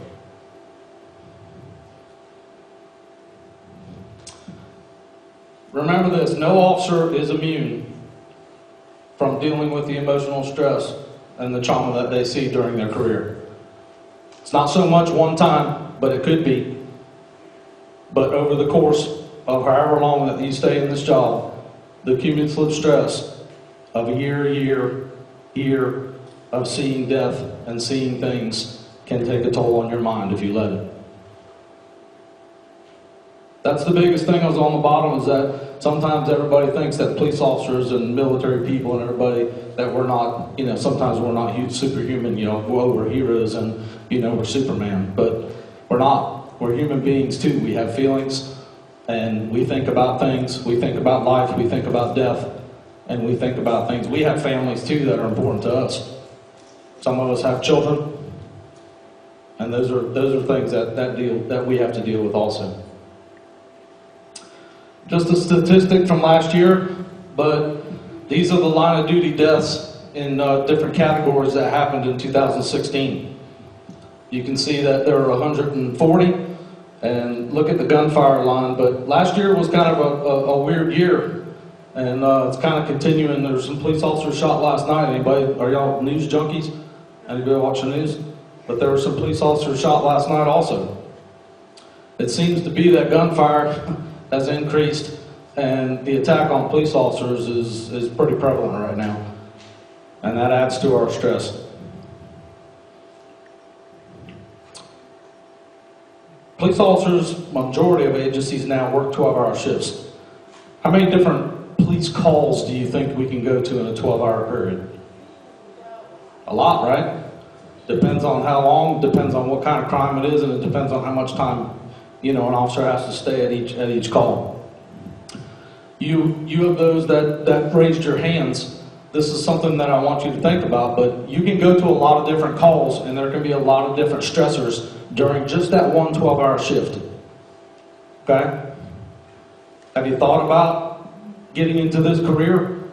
Have you thought about what you're going to have to handle? Have you thought about the daily stress that you're going to be under or the trauma that you're going to experience during that one 12-hour shift? More importantly, have you thought about the long-term effects of staying in this career and what you will go through year after year? That's what a lot of police officers that get into this job don't think about. We don't think about the long-term effects of what we see and what we're exposed to. I give this talk, and I do a talk for all of our new police officers in Lakeland, and we do this, and Danny comes, and we have our officers bring their wives or their significant others and their families and stuff, and we talk about that because I want their families to know what they're going to go through too. Who do we turn to when we need help? Hopefully you go to your mom or your dad, or you go to your family, right? Those are the people that we rely on. My goal in me talking to my officers at Lakeland is that bottom thing right there. How do you ensure that you have a long and healthy career? How do you do this job for, how long have you been doing this now, Tommy? For 40 years? How do you do this job for 30 years? I'm going on 30 years. How do you get done and retire and make sure that your mind is healthy for when you retire and you can actually go on and enjoy life after all this? Believe that based on research that the adverse health and psychological consequences of this occupation far outweigh the dangers of the street. Does that make sense to anybody? Everybody knows that police work is dangerous. There's police officers being shot, seems like right now, on a daily basis. But nobody ever thinks about the psychological part of this job and what happens to us and what happens to our minds after doing this career for 30 years. Hello? So what does it take to be a police officer? What kind of person do you have to be a police officer? Do you have to be obsessive, compulsive? Number two, there you have to be controlling. Any of you, there's nobody in the police academy here now, right? Anybody close to going to the police academy? No? We teach our officers in the police academy that number two is the most important. Because if you are not a person that can take control of situations and arrive on a scene when somebody has called 911 and jump out of that car, if you can't control the situation, you're not going to be any good as a police officer. So if you can't be a controlling person, and we can't teach you to be a controlling person, you're probably not going to make it in this career for very long. And for some people, that's very hard to do because you might be a very mild-mannered person, and you might not be that type of overt personality. But we're going to teach you that, and we're going to pound that into your head in the police academy, is that if you can't do that, you're probably not going to be a police officer. Police officers are usually action-oriented, risk-takers, highly dedicated, possess a strong thing to be needed. That's all part of being the brotherhood. Everybody heard of the thin blue line and the brotherhood of the police officers? That's pretty real. Because the person that I want riding next to me or showing up on a call with me is somebody that might have to save my life, right? So I want to be able to count on them when the time comes. Rescue personality, high tolerance for stress. Why do you think we need that? We're going to get stressful situations happen every day. Every time somebody calls 911 and there's an emergency, somebody's shot, or somebody's beating up their wife, or something's happening, we go to a million different types of calls. But when we jump out of the car and you're on that, those are stressful situations. And you have to be able to operate and conduct yourself appropriately during those times. So what do we teach our police recruits? Everything. Everything it takes to be a police officer. You got to learn how to shoot, you got to learn how to drive. Is it hard enough to drive on the street the way you guys drive? Especially when the northern people come down here, right? But it's hard enough to drive regular, obeying all the traffic laws and doing everything that you're supposed to do, right? How hard do you think it is to drive with lights and sirens and you're driving, 100 miles an hour to try to get to a call because somebody's in the middle of trying to kill somebody? It's pretty stressful. At the same time, you're trying to talk on the radio, you're trying to run the computer, you're trying to do all this stuff. That one thing alone, just driving in an emergency situation, is pretty stressful. But we teach everything else, self-defense. You have to learn all the laws. There's a lot of laws on the book. There's a lot of policy little things that we have for each department. Policy manuals, I think, are this thick sometimes at different agencies. Okay? So there's a lot of things that we have to learn. Report writing, investigations. The problem that we have pretty much around the country is that a lot of academies and a lot of agencies don't talk about stress awareness. They don't talk about ethics. They leave that up to the individual officer, or they leave that up to supervisors individually to handle that with their people. Unfortunately,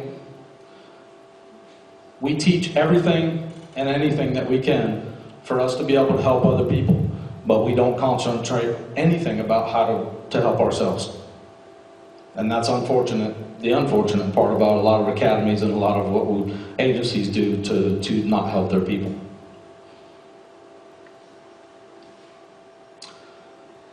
So what's going on today? As you watch the news and everything, is there an anti-police sentiment that's going on pretty much around America right now, or actually around the world? Seems to be that there's a lot of people coming out of the woodwork right now that hate the police. Anybody care to wonder why? Is it that we stand for good? Is that we stand for what's right? Is there a lot of lawless people just coming out of the woodwork right now? Don't know, don't have that answer, but it just seems to be that there's a lot of anti-police people out there right now, and they're spreading their message. Violence against police officers is increasing. We see that every day. Police officers are getting shot. Police officers are getting attacked, not only physically but verbally. Attacks are on police officers are being celebrated on social media. Maybe not celebrated, but is every day you turn on the news, is there something about the police? Either an officer's been shot or something's going on. It just seems to be that the reporting of crime is celebrated on the media and reported more now than ever. Police are constantly being second-guessed. Every time the news reports on something that the police have done, it seems to be that we're being second-guessed. When we show up at a scene and we have to jump out of that car and we have to make a decision, how long do you think we have to make some of the decisions that we have to make? Seconds, right? All the laws that we have to go by, all the policies that we have to go by, everything that we have to do sometimes comes down to split-second decisions. How stressful do you think that is for a person? If the next thing that you had to do, I told you that you only had 2 seconds to be able to make that decision, would you be able to make it? Would you be able to make that decision if your life counted on it? Or if the person's life that was sitting next to you counted on that? If I told you you had 3 seconds to make that decision? That's what police officers do every day. And that's the stress that they have to deal with in their mind and as they operate every day.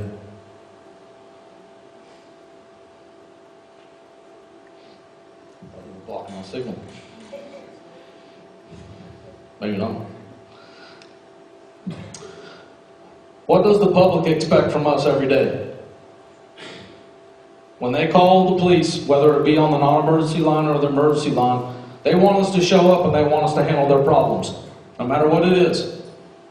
We're counselors, we're people that break up fights, we're people that have to counsel their children because they don't know what to do with their unruly kids. Everything that we're asked to do, we're expected to do without any question. Don't make any mistakes also, because we get second-guessed on every decision that we make, whether it's right or wrong. And sometimes I'll tell you that there's a lot of times that we show up when somebody has called us, and you would think that 30 years and 40 years being police officers, that we'd get a call and we'd know everything because we've answered every call and handled every problem. But there's still some things that makes me scratch my head 30 years later when I get called and I get asked a question. We don't know everything. The problem with the things that we have to deal with sometimes and the decisions that we have to make on a split-second decision is that we always know that we make one decision, we make one bad decision, it can cost a life. If we don't decide the right thing at the right moment, sometimes within seconds, it can cost us our own life, or it can cost us our partner's life. Or, even worse, it can cost the life of a citizen that we've been asked to help. And that's a lot of stress for people to operate under every day, 12 hours a day on a 12-hour shift. And the biggest one at the bottom is be professional at all times. We're all humans, correct? Everybody know what their button is? Everybody have a stress button? Do you know what pisses you off as a human being? Right? Do you know what when your mom and dad say something to you and it really makes you angry? Everybody's got a button, right? Seems to be that, you know, when you find out your friend's button or your girlfriend's button or something, you're able to push that pretty quickly, correct? Well, you know what? We don't lose that button when we become police officers. On the contrary, everybody that we deal with is pretty angry or upset. Again, people don't call 911 so that we can sit down and have a cup of coffee. They've got a problem, they're angry, they've been in a fight, somebody's stolen something from them, that they've robbed their house, they've robbed their business. People are angry and usually are in a really, really bad mood when we show up to talk to them. So try dealing with that every day, day in, day out, 12 hours a day. We're all human beings. It takes a lot sometimes for police officers on a day-by-day basis to deal with angry people every day. As I said before, this is a very demanding job. What's different for police officers is that we still have personal lives, correct? We have things that happen in our personal lives. There's tragedies that happen in our personal lives. Who in here has lost somebody that they love? Either a family member or a friend or something. Most of you are raising your hands. We're no different as police officers. Even though we deal with death and tragedy and heartache and human tragedy every day, we still have things that happen in our personal lives. What happens when we go back to work? Very next day, my dad died in 1999, and I usually tell this story with my police officers, but I took 2 days off from work after my dad passed away. My dad struggled with health problems for over 5 years and died pretty much a miserable death. I went back to work 2 days after my dad died. I was working day shift. I can still remember the day and where I was at. What do you think the very first call that I got that morning was? A death call. Somebody's dad had passed away. So I had to go to that call, put on my professional face, deal with the family that morning, and handle everything that I had to handle 3-4 days previously in my own personal life. How do you think that made me feel? Pretty sad. I still hadn't handled the stress and processed my own father dying, and then I had to go help somebody else with their father dying. So those are things that we deal with that we don't think about, is that we're all supposed to be superhuman as police officers, but inside, on that call, I was miserable. I remember leaving the call, I got back in my police car, I went and found a tree, and I think I cried for like 30 minutes. Why do you think I did that? Because I still had all that pent up stress and things going on inside of me because of my personal struggles of things going on in my personal life that I haven't even dealt with yet because I only took 2 days off of work. So those are things that we don't think about as a personal things as police officers. We still deal with it. We still have a personal life and we still deal with that. Like I said though, there's things that happen at work every day. Do we have a choice as police officers of what calls we go to? Absolutely not. When the radio goes off and your number gets called, whatever call it is that you get sent to is what you go to. And most of the time, emergency calls, we're all going to those emergency calls. If somebody's shot, or something's really, really extensive, or a real emergency's going on, everybody's going. So we talk about two different things. There's a difference between stress and trauma. When we're exposed to a stressful situation, that could be anything that we do. Okay? You all, as college kids, are exposed to stress. Is it stressful to have a big test? Sure it is. You want to make a good grade, right? Is it stressful to deal with your parents? Shouldn't be. I got a 26-year-old kid, so I know that it's stressful to deal with your parents. But it's stress. We all have stress in our life at one fashion or another, okay? The big thing is trauma is that most of you, in your normal personal lives, you don't deal with traumatic events. As police officers, we get sent to traumatic events almost on a daily basis, okay? What affects each and every one of you on a personal level on how you look at things and how you would look at things as a police officer is different from how it would affect me, okay? What may affect you as an officer, or what may affect you as a person in seeing, a dead person or dealing with a dead person situation, or somebody that, like the situation that Tommy had to deal with, that's a traumatic event. The first police officers that arrived on that scene can probably tell you that that was a traumatic event for them. It's not normal to show up somewhere and find 4 people who have been killed. That's not a normal situation. Okay? But that's what police officers are asked to deal with every day. So we talk about the beginning stages of becoming a police officer, but that stress for us actually begins in the academy, and just the mere fact of trying to find an agency and going through the field training program and all of those things, that's pretty stressful. It's almost like when you're beginning college and starting college and trying to do those things. The biggest thing with police officers, though, is that bottom thing is we have to find our place in police work where we have to pass this test. Again, if you're not a controlling person, we're going to make you a controlling person, because if you can't stand up to the stress, and if you can't answer the calls, and if you can't be counted on, you're basically probably not going to become a police officer, and you're not going to stay at the agency that you're at. My clicker's not working right now either. All right, so I wanted to talk for just a second about hypervigilance. And anybody know what hypervigilance is? No? Basically, it's just that perceptual set of elevated alertness, okay? As police officers, we always have to be alert, we always have to be aware of our surroundings, and we have to watch, okay? It's called our sixth sense sometimes. When do you think for a police officer this actually starts? Let's just say when he's getting ready to go to work. It actually starts when we start putting on our uniform for that day. What happens in our mind? In our mind, we start getting ready for work the moment we start putting on our uniform. As we're putting everything on and we're strapping that gun belt on, our mindset is changing. We're getting ready to go and get ready to answer the calls for service. We don't know what's going to happen that day. We don't know what kind of calls we're going to have to go to. We don't know if we're going to have to chase somebody. We don't know if we're going to have to shoot somebody that day. Our mindset starts changing.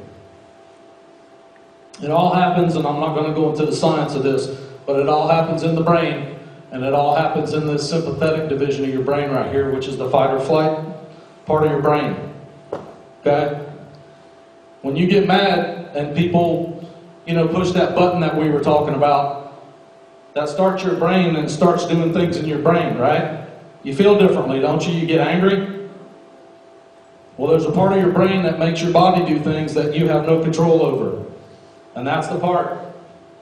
When we get a call for service and we hear that alert tone go off on our radio and we get sent, just imagine the officers that first got sent to that call that Tommy was talking about today. When that alert tone went off and that call got dispatched that there were 4 people murdered in that building, imagine being the first police officer that got dispatched to that call that day. What do you think was going through his mind? That's pretty significant. That's a traumatic event. That's being dispatched to a traumatic call. There are things that start happening in our body that we absolutely have no control over. It's all biological, and this hypervigilance of us being in this other state, it's all controlled by your autonomic nervous system, okay? When that officer got dispatched to that call that day, I can guarantee you that every one of these things that are coming across the screen right now started happening in that police officer's body. All at once. Did the officer have to say, hey, body, increase my peripheral vision, make my faster reaction times happen? No, all that stuff happens automatically because that's the body's way of dealing with stress. Some of this stuff happens to y'all as you're getting ready to do important things that you get really nervous about. Any of y'all play sports? Some of you play sports. It happens to you before a big game, right? You feel differently before a big game. You get a little nervous. Once you get in there, though, your adrenaline starts going, everything starts pumping, right? This is no different. It's that general sense of energy that our body makes us automatically do so that we can handle that problem or we can handle that emergency situation. Sometimes we have to explain the state that we're in, though, because the public and normal people think that we're a little bit weird because of how we act. Tommy and I talked about that. Cops got a weird sense of humor, but when we're on the job and we're doing certain things, we act a certain way. And sometimes we can seem very impersonal. We don't talk too much sometimes because we're looking. You're taught in the academy, every new police officer is taught in the academy to watch people's hands. Why do you think we teach officers that? Hands can hurt you. Hands can kill you. Objects in people's hands can kill you. It only takes a matter of seconds for somebody to pull out a gun. It only takes a matter of seconds for somebody to pull out a knife to be able to kill you. So there's certain things that we do when we're on duty and we get into that different mindset that the public doesn't understand. And we don't have time to explain that because when we stop you in a car for running a red light or for doing something, we're not thinking about explaining ourselves to you to tell you that, look, I'm doing this for a specific reason because I'm doing it because of this. We just do it because that's the way we're trained to do it. And sometimes after that, we have to go back and explain ourselves to the public because what happens when I walk up to your car window when I've stopped you in the car? Am I going to stand there carrying on a nice conversation and ask you what you just had for dinner that night? No, I have a job to do. You've done something wrong that I've stopped your car. So I'm going to stand a certain way, I'm going to watch a certain way, I'm going to do certain things to protect my life first as I'm doing my job. And sometimes those things that we do to the public, we come off as being a little arrogant, we come off as being standoffish, and we come off as pretty impersonal. You ever seen officers that are standing and talking to somebody and their hands on their gun? Sometimes we do that without even realizing it. Again, it only takes a matter of seconds for something to happen. Has anybody ever had any training about action and reaction? Does everybody know that action is faster than reaction? We teach that in the academy to officers also.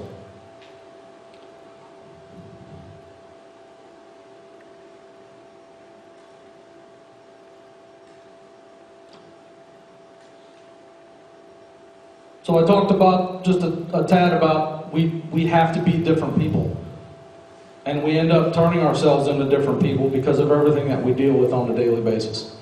We are human beings, and police officers are human beings, but sometimes, depending on where you're assigned, what you're doing, you know, what's happening in your life, your personal life, this job can make us become jaded as human beings. And we start to change, our personality starts to change. We become cynical because everybody that we deal with, usually on a daily basis, is either angry or against us, or we're dealing with the really, really bad people in society. So that starts to change our mindset of sometimes everybody that we deal with. And we think everybody's bad and they're not. We become impatient, intolerant. Sometimes officers become paranoid. If you ever hear of officers, especially in the beginning parts of their career, they become so paranoid that, when they go out with their families and stuff, they got to sit with their back to they won't sit with their back to the door. They got to sit in a certain place in a restaurant, and we've always got to be watching because we think somebody's out to get us. A lot of that has to do with the shift hours that we work, and this just the mere exposure to the unhuman people that we deal with and the criminals that we deal with. We become untrusting. We think everyone is suspicious. Unfortunately, in my life, I've been through a couple of marriages, and in the beginning part of my career, I became like this, and I didn't even know that my personality had changed to an extent where I didn't trust anybody. My first wife's friends, we would go out, and I can still hear her yelling at me because she said that I interrogated all of our friends when we went out. Didn't even know I was doing it.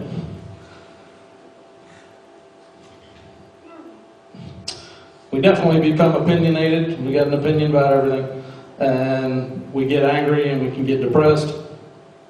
And the biggest thing I want to talk to you about is Pandora's box, and that's our mind. Any length of time in this career, again, the things that we have talked about, you see a lot of things, and we deal with a lot of death.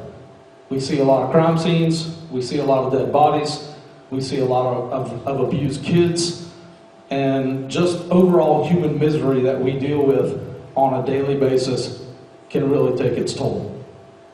I use an analogy when I talk to my officers in the class that I do, and if I would ask Tommy to actually put a chair right here and sit down in front of you, and I could ask Tommy to probably close his eyes, and I would ask Tommy one simple question. Tommy, take me back to one of the first crime scenes that you ever worked as a police officer and describe to me in your mind what you see.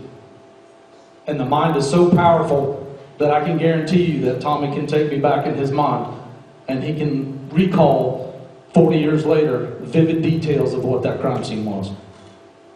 So much so that he could probably spend 15 minutes or 30 minutes explaining everything about that crime scene and the death that he saw that day. That's how powerful our minds are. But what we do as police officers with that information is that we process those things and we put all those things that we've seen over a lifetime of looking at death, and we put it in a part of our brain back here and we lock it away. We don't concentrate on it anymore because guess what? 30 minutes later we may have to process something else.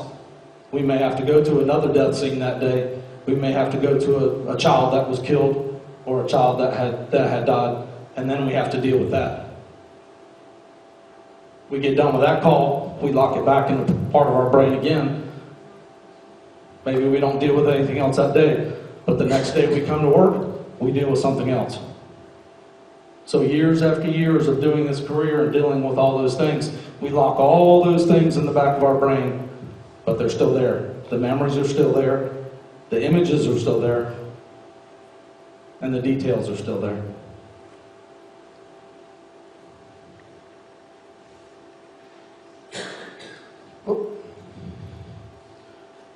Do you think there's anything that really bothers us as police officers? Go back. Out of all those things that I talked about, the death of a child or dealing with anything that deals with the abuse of children is probably the number one thing that bothers us as police officers, especially if you're a parent. We hate to deal with those things.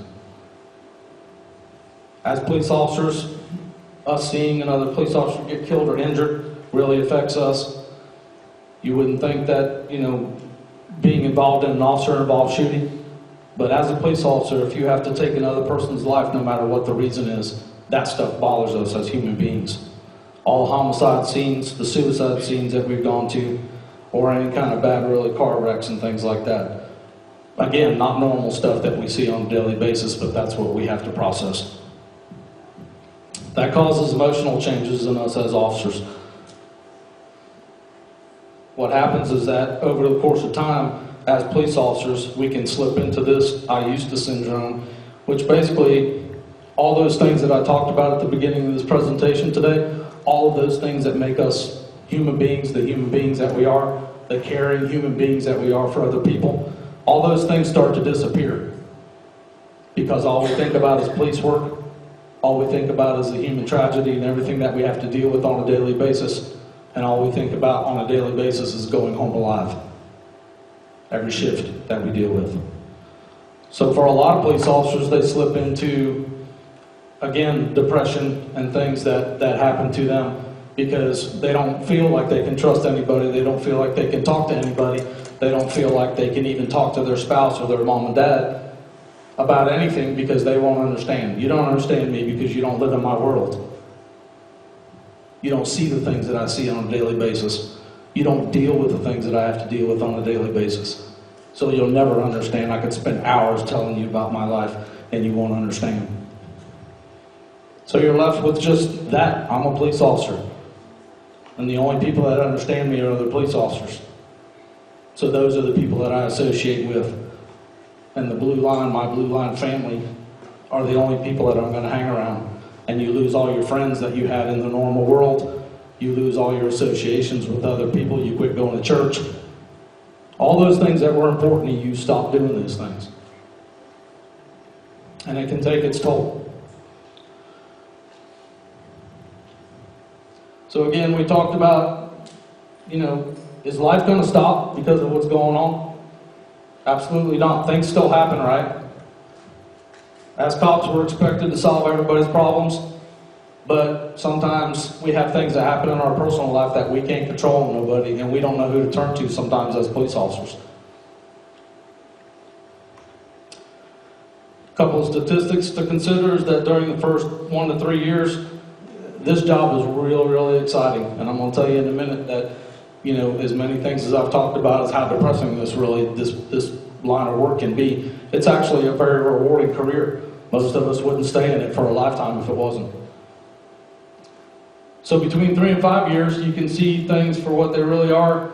5 to 7 years on this job as a police officer is where really a lot of police officers make a life decision whether they're going to stay in this profession or not. And we have a lot of police officers that actually quit or change careers during that time period. 6 to 10 years is really when, depending on your assignment too, is when the stress can really start to take its toll if you let it.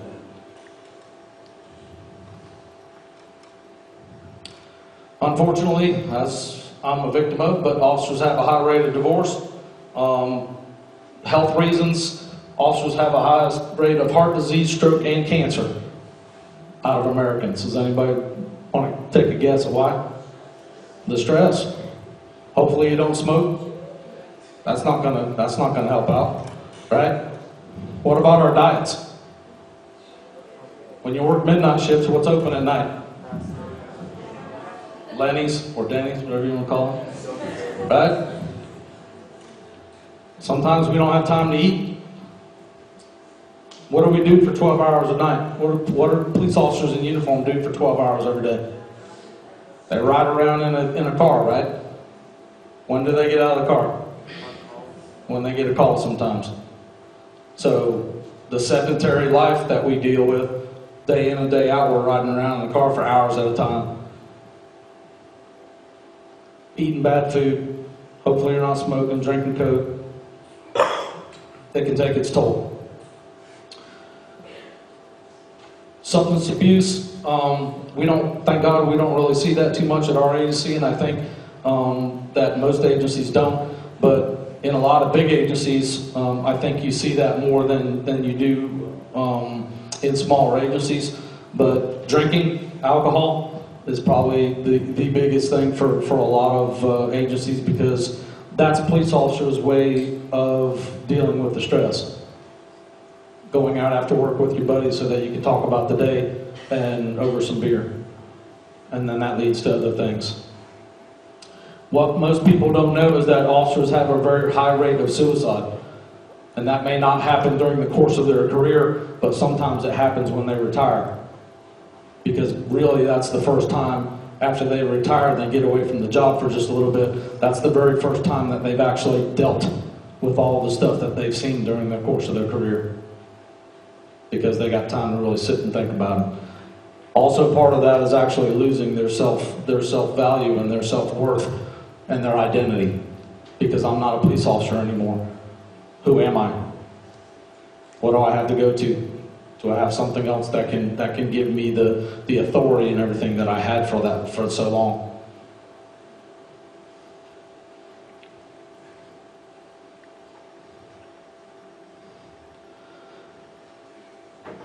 Some of the things that we teach our officers to do is, don't be afraid to ask for help. Police officers are the worst, probably out of any profession, to ask somebody else for help. We're the help givers, right? We get called to help everybody else, but we don't know how to ask ourselves for help. Okay? Just like anything, learn to focus on things that we can control. As human beings, those are the things that cause us the most stress, is the things that we can't control. Again, I told you in the beginning that we make you a control freak, right? Because if you can't control situations and you can't be a control person, you're probably not going to be a police officer for very long. Turn off police work each day. That's hard to do sometimes for officers, is turn this job off in our head. Get off, go do what you like to do, whatever your hobby is, but turn this job off. It always seems that 24 hours a day in your brain, that's all you're thinking about is police work and what you're doing. Tommy told you a little while ago that he lived and breathed every moment of every day, probably for how many years, about that case that he talked to you about. Do you think when he went home at night that he was able to turn that off in his head and not think about that case? Absolutely not.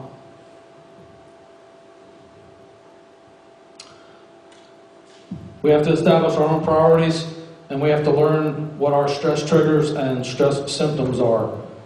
If we know that we're stressed out about something, what do we do as people to handle that stress? What are our symptoms? Some people break out in hives, some people get nervous, some people eat, some people smoke, some people drink. There's a lot of different stress symptoms that we have, and that's all individual to each one of us as people.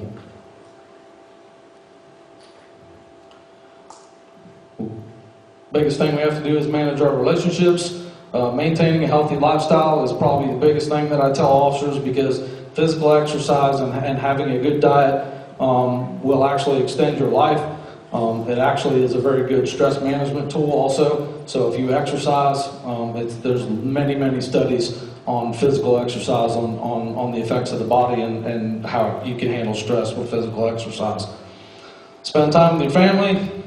And fortunately for us at our police department, I know in most police departments, but we have a very good group of different things that you can turn to if you need it.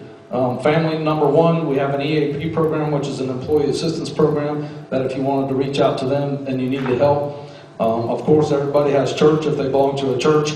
We are very lucky at the Lakeland Police Department to have at least 9 police department chaplains in our agency alone.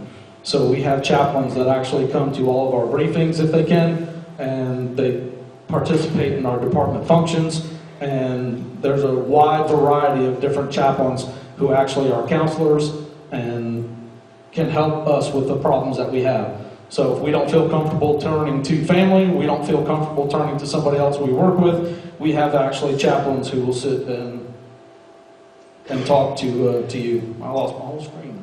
There it is. Okay, so what do officers control? There's not a lot in this world that we can control as police officers. We can control our integrity and how we conduct ourselves and how we do our job and how we present ourselves to the public and how we interact with people. We can control our professionalism, and that's usually, unfortunately, when police officers don't control their professionalism and they get complained on, they get sent to my office because I'm in charge of internal affairs, and that's where the complaints come. We talked a little bit ago, though, about those stress triggers, right? And about how everybody pushes those buttons. Are police officers immune to that? Absolutely not. There's a lot of stress in this job, and there's sometimes that you're going to come in and you really don't feel like being at work that day. Somebody's going to push that button, and somebody's going to make you mad. And we control how well we do our job.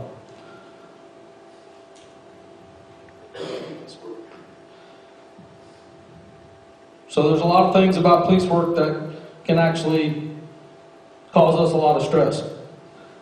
But let me tell you that being a police officer, this is my 30th year, and there's been a lot of things that I've had to deal with, but overall, this has been a very, very rewarding career. And if you are thinking about becoming a police officer, this is probably one of the best careers that you can actually get into. We're active people. Again, our mindset, you know, every day you come in is a new adventure, and can be a new thing. We're competitive people. You know, if you want to get into different aspects of police work, like K9 or SWAT and things like that, there are a lot of things that you can do to be competitive in this field. I talked about the brotherhood. Undoubtedly, I guess if you want to compare it to the military or some other things, but undoubtedly, being part of the police family is very, very unique. It's not normal that you work side by side with people, and they may not be your best friend or people that you would even call an acquaintance, but if they have that uniform on and you're working with them, they bleed the same blood that you bleed. And if you had to lay down your life for them, you do it. No questions asked.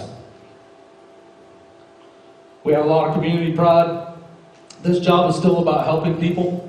That's what we do. When we get called, we don't know who we're going to.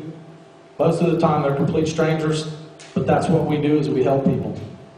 Sometimes we can do a lot. Sometimes we show up and there's not much we can do except be an ear and listen to problems and try to offer advice. But that's helping. And the job satisfaction, the job, you know, like I said, I've had a very rewarding career in my 30 years, and I wouldn't change my career for anything. If nobody has heard about this book, some of the things I talked to you about today, Emotional Survival for Law Enforcement, is written by Dr.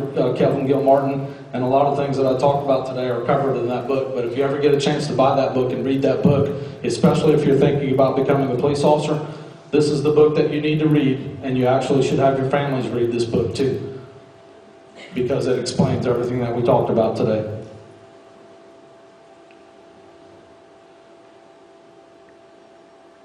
The same problems you have with the clicker, man. All right, I'm going to let Danny talk for just a few minutes, and then we'll come back, both of us, and if you have questions, we'll answer any questions that you have. Give a round of applause. How's everybody holding up? Who's lacking of sleep because they're in so many classes right now? I know, me too, right? Well, I'm going to start out with a little bit of a visual. I'm a sucker for visual learning when it comes to things to kind of try to get everybody in gear and wake everybody up. Everything that Lieutenant Pacheco just spoke about, I want you all to hold on for a second. My co-administrator, Tiffany, over here is going to pass some balloons out to those that wouldn't mind participating. You don't have to talk. You don't have to come up here, so don't be scared. She's going to hand some of those out, and what we're going to do with this is, I would like one of those too. If you'll save me one, please, ma'am. Oh, thank you. Doesn't matter. I'm not picky. So what we're going to do with this is, you just heard Lieutenant Pacheco talk about all of the different stressors and all of the things that officers can go through on a daily basis. I'm stepping in from the perspective of the families, of the spouses, of the loved ones that are married or family with an officer that is in a dangerous job, such as law enforcement.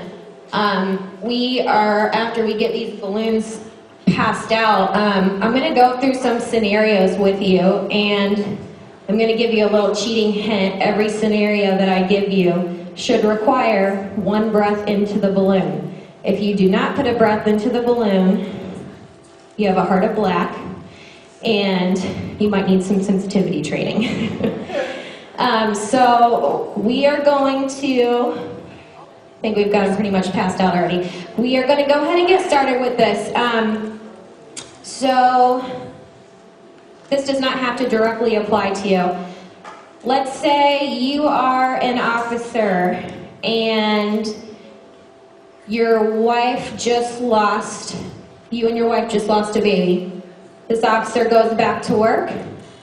2 days later, he comes up on a call where he is there with a husband and a wife that just lost a brand new baby, and the baby passed away from SIDS, and the officer is having to deal with the emotional stress of seeing that happen compared to what he just went through in his life. Hold the air in there. Little workout. All right, say that we have an officer that has been working 12-hour shifts back to back to back and is having a lot of financial problems or stressful family problems at home that he's dealing with, is not able to sleep at nighttime, but is continuing going back to work and then working these 12-hour shifts again with complete lack of sleep and no time to decompress his mind.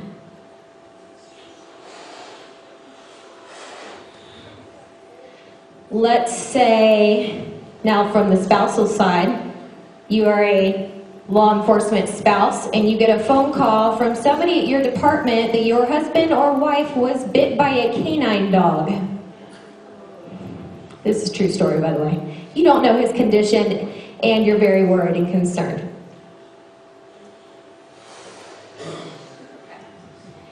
Now we'll do one more. We have a law enforcement officer that we'll use a story from Lieutenant Pacheco's.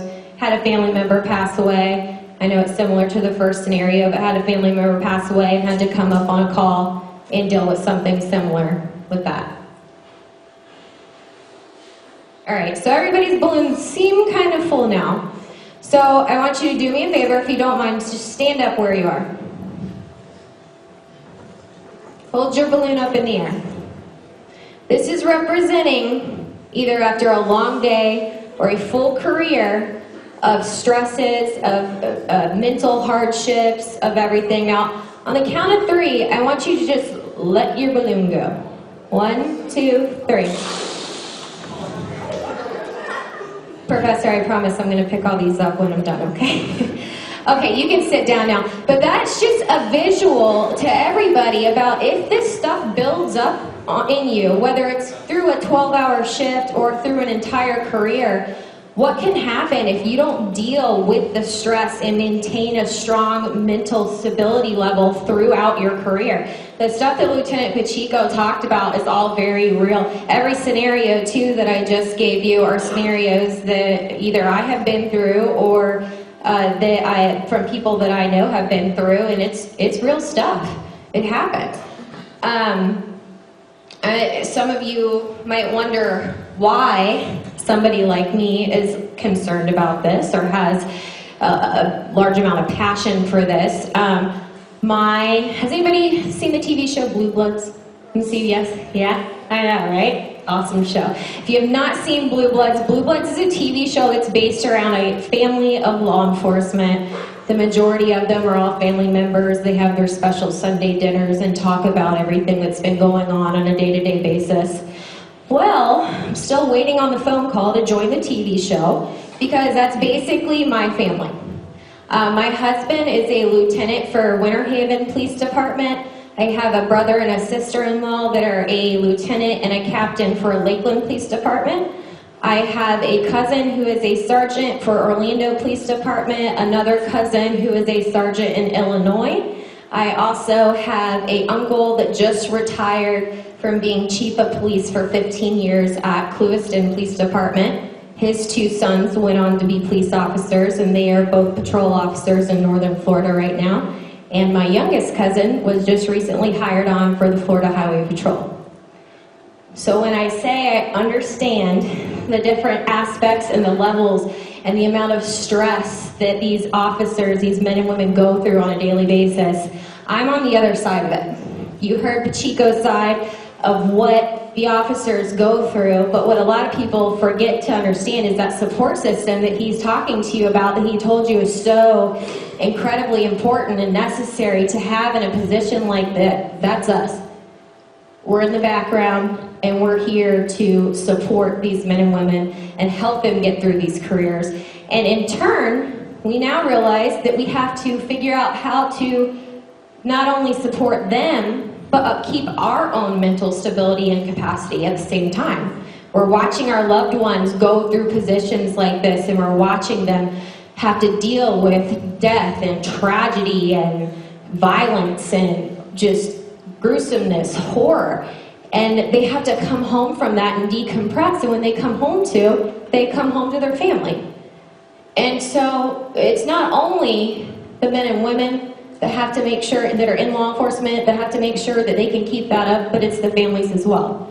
So, as you can see, the emotional aspect of this, I've pretty much got down pat. I've got enough family members to where I've seen pretty much everything, but I still get surprised. But that made me start thinking that I wanted to understand more. I wanted to know the technical aspect of what they were going through. I wanted to understand the administrative aspect, the things that they're doing within the department as far as terms and legal aspects, all that stuff. I wanted to know more because I wanted to figure out how I could better understand that they were going through on a completely different level. So I decided to look into going to college, signed up here at Polk State. I initially started and went through the first responder program. I loved it. Now, I don't know if you guys have seen this new building that they built back here, by the way. I'm teetering with the idea of going back for EMT just because I want to train in this new building. It's amazing. But I transferred to that after I got done with that program and then decided to sign up for criminal justice. So, hey, that's great. Now I can start getting some education on that level so I can better understand them. Maybe it'll help me too, as far as my stress level goes. The better I can understand them, maybe I'll feel better too. So that's what happened. I started, my classes and everything, and then something sparked in me, and, I got together with other people that were like me. Tiffany down here is a former EMT, and her dad is a sergeant for Sheriff's Department. She's engaged to a Polk County firefighter right now. We've got 3 other administrators that are also wives of law enforcement, and we started talking. Hey, how are you feeling today? Are you stressed out? Yeah, I'm stressed out. Do you want to talk? That would be awesome. I need a way to express myself. So, after understanding that there was a lack of support group for the families and for the spouses, we decided to get together and form a group. It started out as the Central Florida Leo Wives. We decided to expand to the Florida Leo Fire and EMS Wives because we realized that EMT and fire are working very similar calls, even dispatch as well. They're the first ones that are hearing that stuff come through. So the hypervigilance and the stress levels are not just for law enforcement, it's for everyone else in the public safety realm as well. I didn't initially start out wanting to go through the criminal justice system program to be a police officer. I feel like there's enough in my family. They've got it covered. But like I said, I did want to do it so that I could understand. And it led me to now I'm able to redirect all the education and the knowledge and the things that I've learned from this program into helping run this support group. We're nonprofit, we don't, get paid for any of it, but we spend countless hours helping and supporting spouses and families. And it's not just spouses that are in this group. We have multiple ladies that are in this group who their husbands have or wives have passed away. They have been, I have one, anybody remember the officer that was shot in Tarpon Springs a few years back? No? It was very, very tragic, but she's in our group. And she's in our group because it gives her support to make her feel better as far as she's still raising their children. She still needs that support. So we have a range of people that are in this group. We have people that have just started out, they're fresh Leo wives, or fresh fire wives, fresh EMT wives. They have no clue what they're walking into. And they have the ability to pull from other wives that have either had their husband or their wife been on the job for 30, 40 years. Ones who have had members pass away, ones that are new, ones that are just still kind of learning stuff. So they're able to have a wide variety of information that they can pull from if they have questions. Now, like I said, we have this group. It's on Facebook. We have a public page. We also have a private page. Obviously, like Lieutenant Pacheco said, there's a lot going on as far as violence against the police right now, right? So something that we ran into is we initially made a public page to try to help support people and try to bring the community together, but then we started running into the issue of a lot of people being concerned that their name would be out there and they could be targeted for something. That then prompted us to go ahead and make a private Facebook group, which right now currently has almost 400 private group members. But all these members that are inducted into the private group are vetted. If one of the other wives are not able to vouch for you because their husband or wife works with that person, they have to send me their information. They have to send me their husband or wife's badge number, their name, the department that they work for, and I call HR. And I find out and make sure that that person is employed there, and then I will add them into the group. So that gives them a safe space to be able to talk, to be able to express their feelings, and to not be concerned about any backlash or any possibility of upsetting somebody. Our public Facebook page right now has almost 3,500 followers, which is really, really awesome because that's where we step in as far as getting the spouses and the families involved with not only their spouses, but the community. We've been able to find out that one of the ways that we can help the stress levels of the wives is to give them something to be involved in and give them something to be proud of. This in relation to either the community or their spouse's department. So we do a lot of different events. I don't know, does anybody in here follow Mike the Cop on Facebook or Twitter? Mike the Cop? Okay. What about humanizing the badge? No? Officer Daniels, they're all part of this. These individuals are co-founders for a group called Humanizing the Badge. They're a huge, huge group, and they do a ton of stuff where it's similar to what Lieutenant Pacheco and I do, but on a much larger scale. And they go around the nation, and they help to support humanizing heroes. They want people to understand, just like Lieutenant Pacheco said, that we are not, or not we, but they are not superhuman. They are not superheroes. They are human.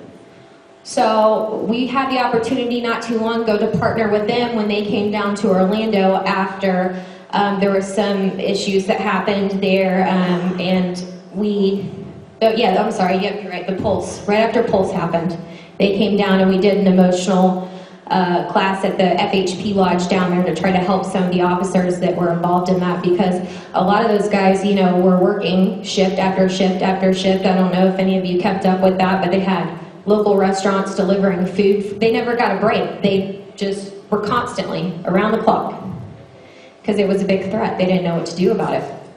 So Mike the Cop and Humanizing the Badge came down. We were able to do a class similar to this. We recently also had the opportunity to work with the Orlando Police Department and Orange County Police Department after the murder of Deborah Clayton, who was murdered in front of the Walmart while she was on duty. And then Deputy Nelson, who was with Orange County Sheriff's Department, he was a motors officer, and he was trying to respond to the call of her being killed and was hit by a driver on his way to that call. Yeah. So we had some members of the community from up there, and the department said that they wanted to get a vigil together for them, and our group and the ladies in our group had the opportunity to help set that up and put that on for their family. So instead of these ladies being stressed out about what their spouse is going through and what the job might happen to bring along for them that they might be worried about on a daily basis, they have the ability to refilter that stress and refilter that worry and put it towards doing something good to help another member of their Blue Line family. I know that sometimes we like to end some of our sayings and our posts that in this family no one fights alone. and it's a very, very, very true saying. I know Lieutenant Pacheco talked about some really serious stuff, and the mental stability of this job is probably one of the biggest and most important things, and one of the things that's not touched on enough. I know he talked about the suicide rate. I think last year, I believe the Badge of Life, I think, did a research study, and it was 108 suicides last year, which is significant. Not, this year, I believe total deaths is at 37 right now. So it's significant, and you can see if you go and look that up, it gives you the percentages as far as comparing to previous years and now. But the main reason that this is so important to me and that I want to come and do this and come help speak to other people and make people aware about this is because you have the opportunity, whether you are law enforcement, whether you're not law enforcement, whether you have a family member in law enforcement, whatever the situation might be, you have the opportunity to help step in and help be a part of your local department, of your community, and help kind of close that gap that has been wedged so greatly recently. The more people that understand that police officers are there to help your families and that they have their own families at home that are sending them off. We are sending these loved ones off out into the public, away from our homes, our children, to help people that they don't even know. So just as much as these officers care about you to help you, we as the families care about you as much also, because we have the ability to let the ones we love go to help you. We doing okay on time?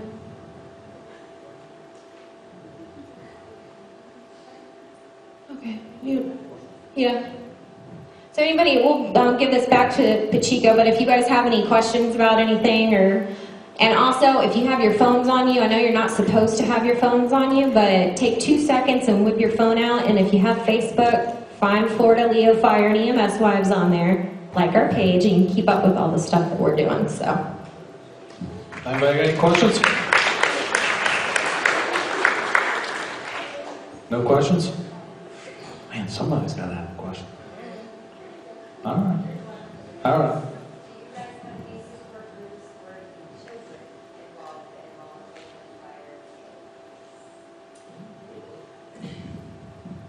We currently, I myself, don't have a support group for the children. What we do have, though, is we have realized that once making this group, that there are a lot of other outlets that have opened doors for us. So we have a lot of women that are in our groups that are either counselors or are certified in things like that, and have multiple times said that they are willing to put on programs for our Leo Littles, is what we like to call them. So we have expressed and thrown that idea around recently. We were going to do one not too long ago, and we had a couple counselors actually that you worked with too that were going to tailor a program just to touch on that.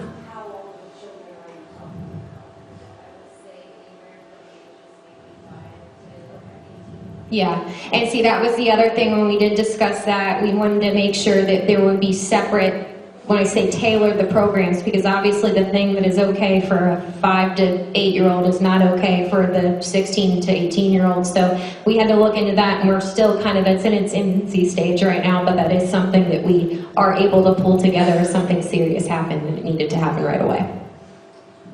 Anybody else? I'll leave you with this. Again, the law enforcement career is an awesome career.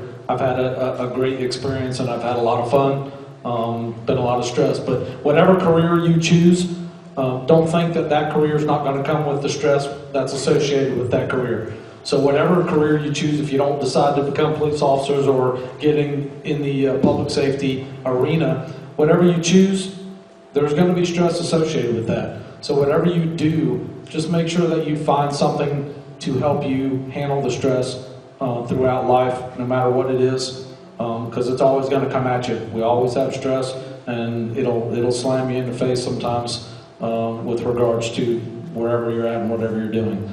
So we appreciate y'all letting us be here today and let me talk to you about that today. And my number's up there. That's my office number. If any of you are thinking about becoming police officers, I'm at the Lakeland Police Department. Sometimes I teach in the police academy too. So if you have questions or if you have anything that you need to reach out to me about, you're welcome to call my number and leave me a message and I'll get back to you. Okay, thank you.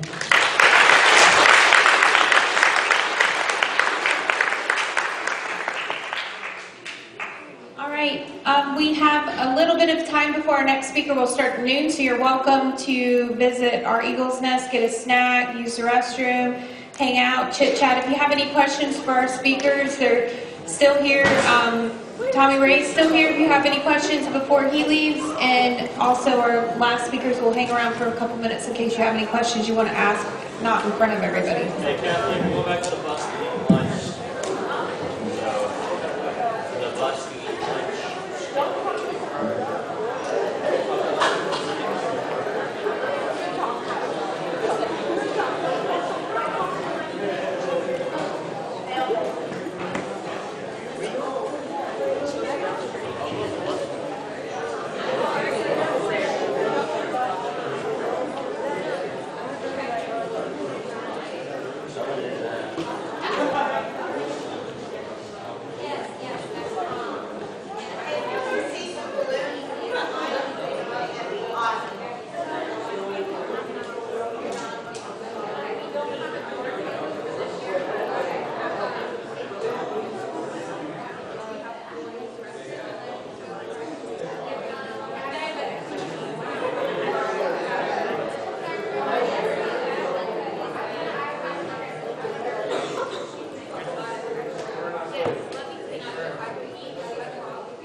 Ventured into northern Orlando too, now with all the recent stuff that happened, so we've got a lot of contact with there now, and so we've got. And me too. I like that it tears my eyes to the thing, so it's just.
like a second job doing, trying to, you're trying to do your own stuff, and then you're trying to keep them on the same, so it can be always too much. It can be crazy, but it's nice. In the parking lot, The the elbow. situation, yeah, you say, It was 2 years later. and then also the car. Well, you graduated, did you graduate from home, or you 72? Mm-hmm. You know, because Okay. it's like neat when you're in it. Mm-hmm. I know Daryl Burke. Oh, okay.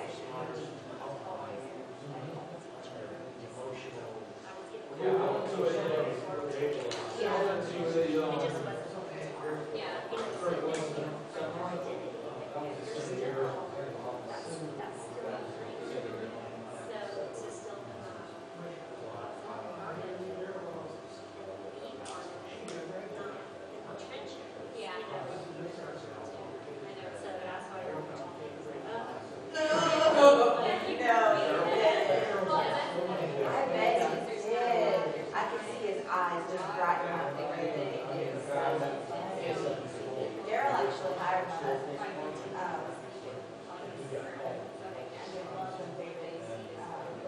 Got hired on each department. On his way out. But Daryl signed it like that hard.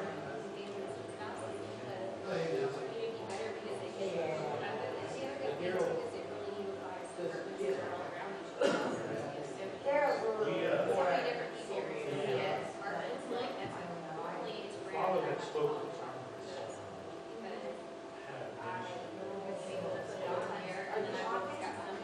Are you on the winter gate on the old winter gate?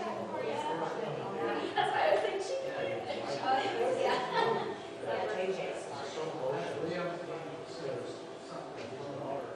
You have to join it. It's so cool. They're posting all these cool pictures, like, especially when his hair is still brown.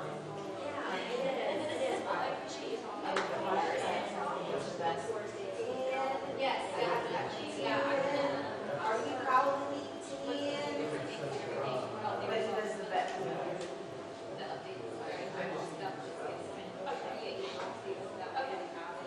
You probably use it more for stalking.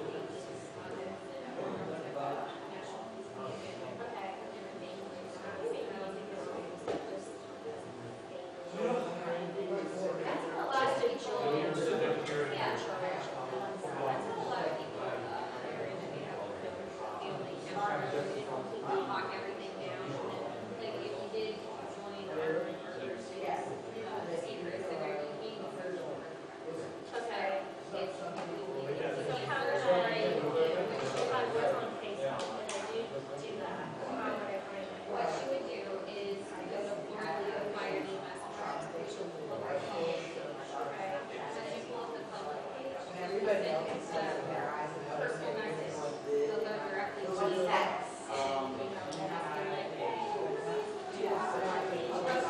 And then what I'll do is send you a friend request from my account, and then I can add you to the record. Once you're added,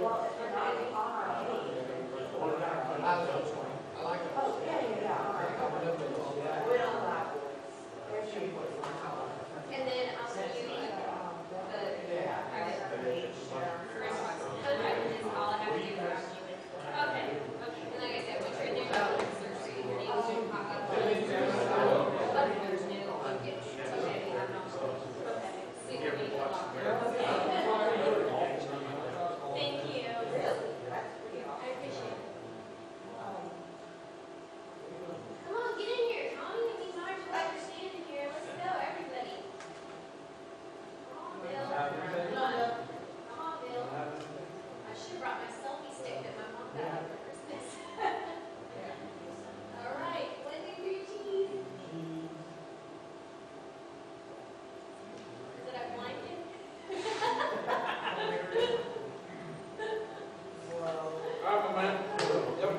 He's got the best hair in the industry.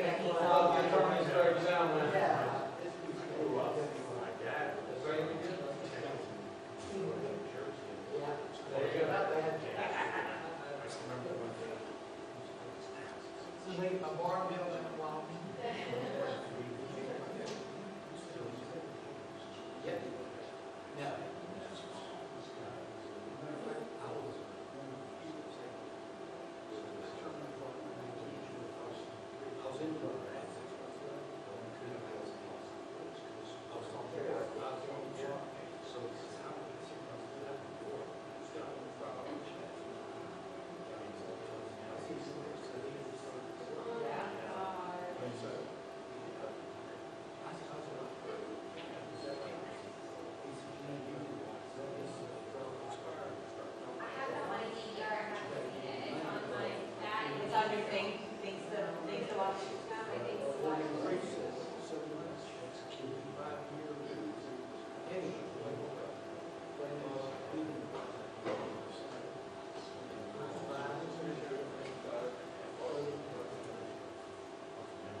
Good.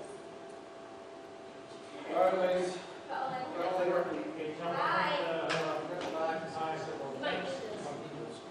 I read that, we did live feed on that, so you're. I know somebody texted me and said. Did you get your water bottle? Yeah, yeah, it's on the public Facebook page.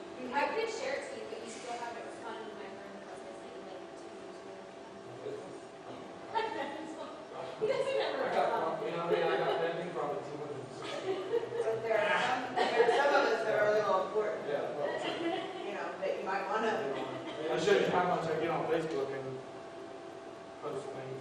Go in I there just and find started, your wife. I just started posting.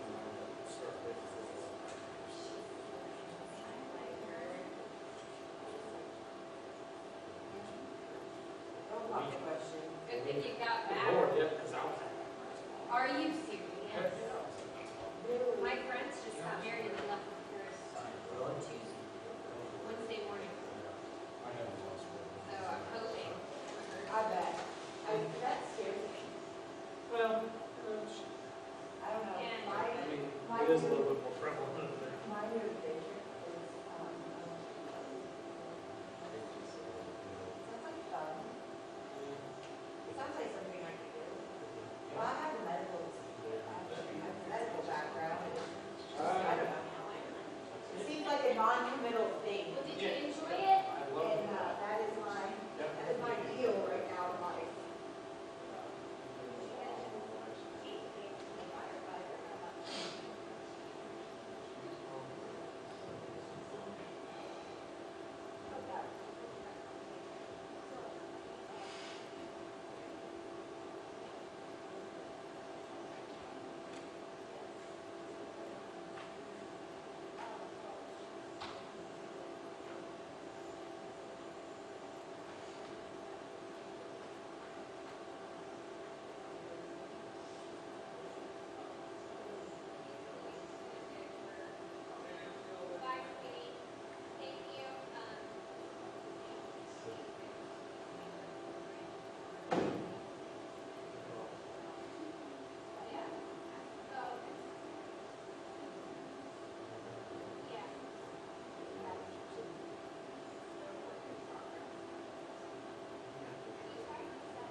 All right, if we can get in our seats, it's afternoon. We need to get started. What time is it? 12:02, so we need to move on. Thank you guys for your wonderful attention for the last two groups, and this is our last speaker of the day. So I'd like to go ahead and introduce her. This is Assistant State Attorney Melissa Gravitt. She has received her bachelor's degree from the University of Florida and her Juris Doctorate from Berry School of Law, where she was the senior editor for their law review. Gravitt began working at the State Attorney's Office in 2012 in county court for a short time before being moved to the Felony Division, where she was promoted to try cases in the Crimes Against Children Division. She was again promoted to Division Chief of the Felony Division, where last year she was named the Mothers Against Drunk Driving Felony Prosecutor of the Year. In her division, Assistant State Attorney Gravitt supervises 3 attorneys. She's responsible for training, supervision, as well as prosecuting her own caseload. Her experience includes misdemeanors, simple drug possession, capital sexual batteries, DUI manslaughter, second-degree murder, and attempted first-degree murder cases. Please welcome Assistant State Attorney Melissa Gravitt.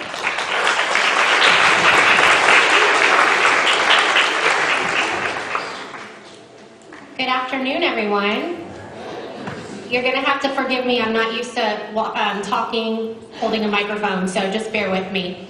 As Ms. Shea just said, I've been with the State Attorney's Office for almost 6 years. It'll be 6 years in a couple of weeks. I did not go to law school planning on being a prosecutor.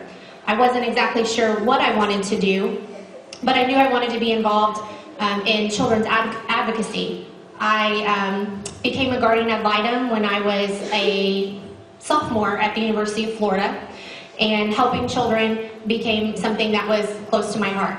So I went to law school with the plan of maybe working for guardian ad litem or DCF. I hadn't really decided. During law school, I had the opportunity to intern with Judge Stargell, who is a close friend of mine, and he had a great division of prosecutors in his office. So I spent the summer drafting orders for him and helping him with some of his caseload, and saw how the process worked in criminal law. I was pretty much hooked at that point. So when I graduated from Berry, I sent my resume to Mr. Hill, and I was lucky enough to get an interview, and Mr. Hill hired me the next day.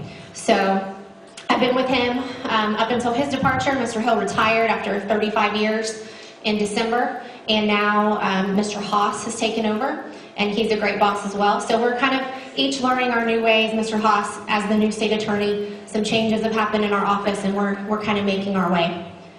How many of you are thinking about a career after law school? There's a few of you. How many of you are thinking about a law enforcement career?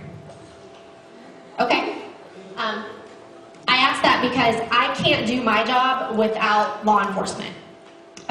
Everything that I get to go into court is based on the investigation that law enforcement has done and the case that they've prepared to give to me. So we work very, very closely with law enforcement agencies. In our office, we represent the 10th Judicial Circuit, Can everybody see that okay? This is a map of the judicial circuits in Florida. We represent the 10th, which is Polk, Highlands, and Hardee counties. And you can see that they're spread out all over the state, divided into counties. Some are bigger, some are smaller. It's typically divided by population, not necessarily how big a county is. So we have offices in Hardee County and Highlands County as well. I work in the Polk County office, which is one of the offices is in Bartow. That's our biggest office. We also have state attorney's offices in Winter Haven, at the Winter Haven Courthouse, the Lakeland Courthouse. There obviously is an office in Highlands County and Hardee County. Our office takes care of things from child support issues to misdemeanor crimes to felony to first-degree homicide cases. We have a juvenile division that handles all of the juvenile cases unless those juveniles have been charged as adults. If that happens, then they come to a general felony division. When I started at the office, and as attorneys start at the office, you go to a misdemeanor division. You're typically paired with one other attorney, 2 attorneys in each division. We have 6 misdemeanor divisions. And you kind of learn the ropes. You learn how to prove a case. You learn what evidence you need. You learn how to pick a jury. You learn how to interact with the community as far as talking to them about jury selection and that kind of thing. You get your feet wet with contacting law enforcement officers, building those relationships. That's where it starts, is making sure that the law enforcement officers that you're working with trust you. And that you trust them to make sure that everything is handled the way that it can be. Misdemeanors can be anything from DUI, that's about the most serious case you'll get as a misdemeanor attorney, up to petty theft, batteries, domestic batteries, cannabis. That takes a lot of the caseload in county court. Obviously, that's been a hot topic lately. How many of you think marijuana needs to be legal in Florida? Okay, there's a lot of you, and that may happen. It's happening all over the country. We have just started a new diversion program in our office for cannabis, and that's because whether or not Mr. Haas believes or whether or not I believe cannabis should be legal, as it stands right now in the state of Florida, it is not. So it is a misdemeanor of the first degree, which means it's punishable by up to a year in jail, or a fine, or 12 months of probation. We don't want people's lives ruined over a conviction for something like cannabis. We also don't want the court dockets clogged up over marijuana cases. Misdemeanor cannabis charge means you have less than 20 grams.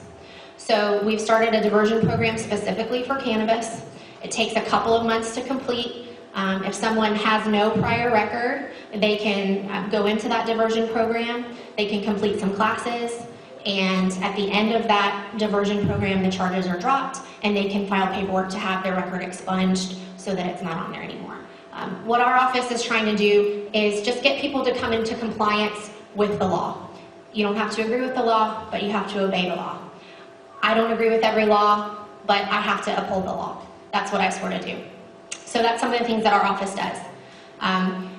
When you get hired as an assistant state attorney, you can spend anywhere from a couple of months to a year, sometimes a year and a half in misdemeanor. And we do that because we want to make sure that you have a great foundation of not only trial work, but an understanding of how the system works, that you're really prepared for the stress that comes along with a felony caseload. Caseloads in misdemeanor are high. They average around 400 to 600 per division, which means with 2 attorneys in the division, you could have easily 250 cases. And that's when we're fully staffed. Unfortunately, our budget is dependent on the Florida legislature. So we're not always fully staffed. When I was in county court 6 years ago, I had my own division, which was very scary because I was a new baby lawyer right out of law school and I didn't know what I was doing. And they said, here's 500 cases. Good luck, we'll be over there when you need us. So sometimes that's how it happens. And when it happens that way, you learn really fast. So I spent about 4 months in county court before I was sent up to a felony division. When you first move up to a felony division, There are 6 felony divisions as well. And each felony division has a chief, and that chief is pretty much responsible for what happens in that division. But they're also there to teach and guide new attorneys, as well as attorneys that have been there for a while.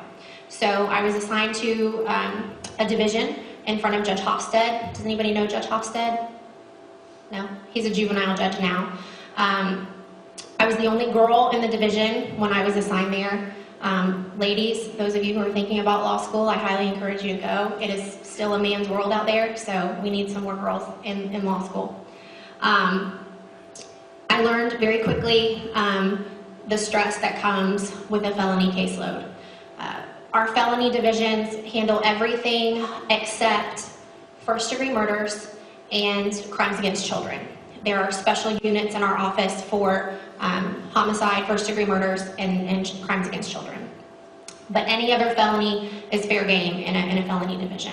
So one day you may be prosecuting a simple possession of methamphetamine case, and the next day you may be prosecuting a DUI manslaughter or an attempted first-degree murder. The good thing about that is no 2 days are the same in my office. Every day is different. Every case is different, even if it's a charge that you've tried 100 times.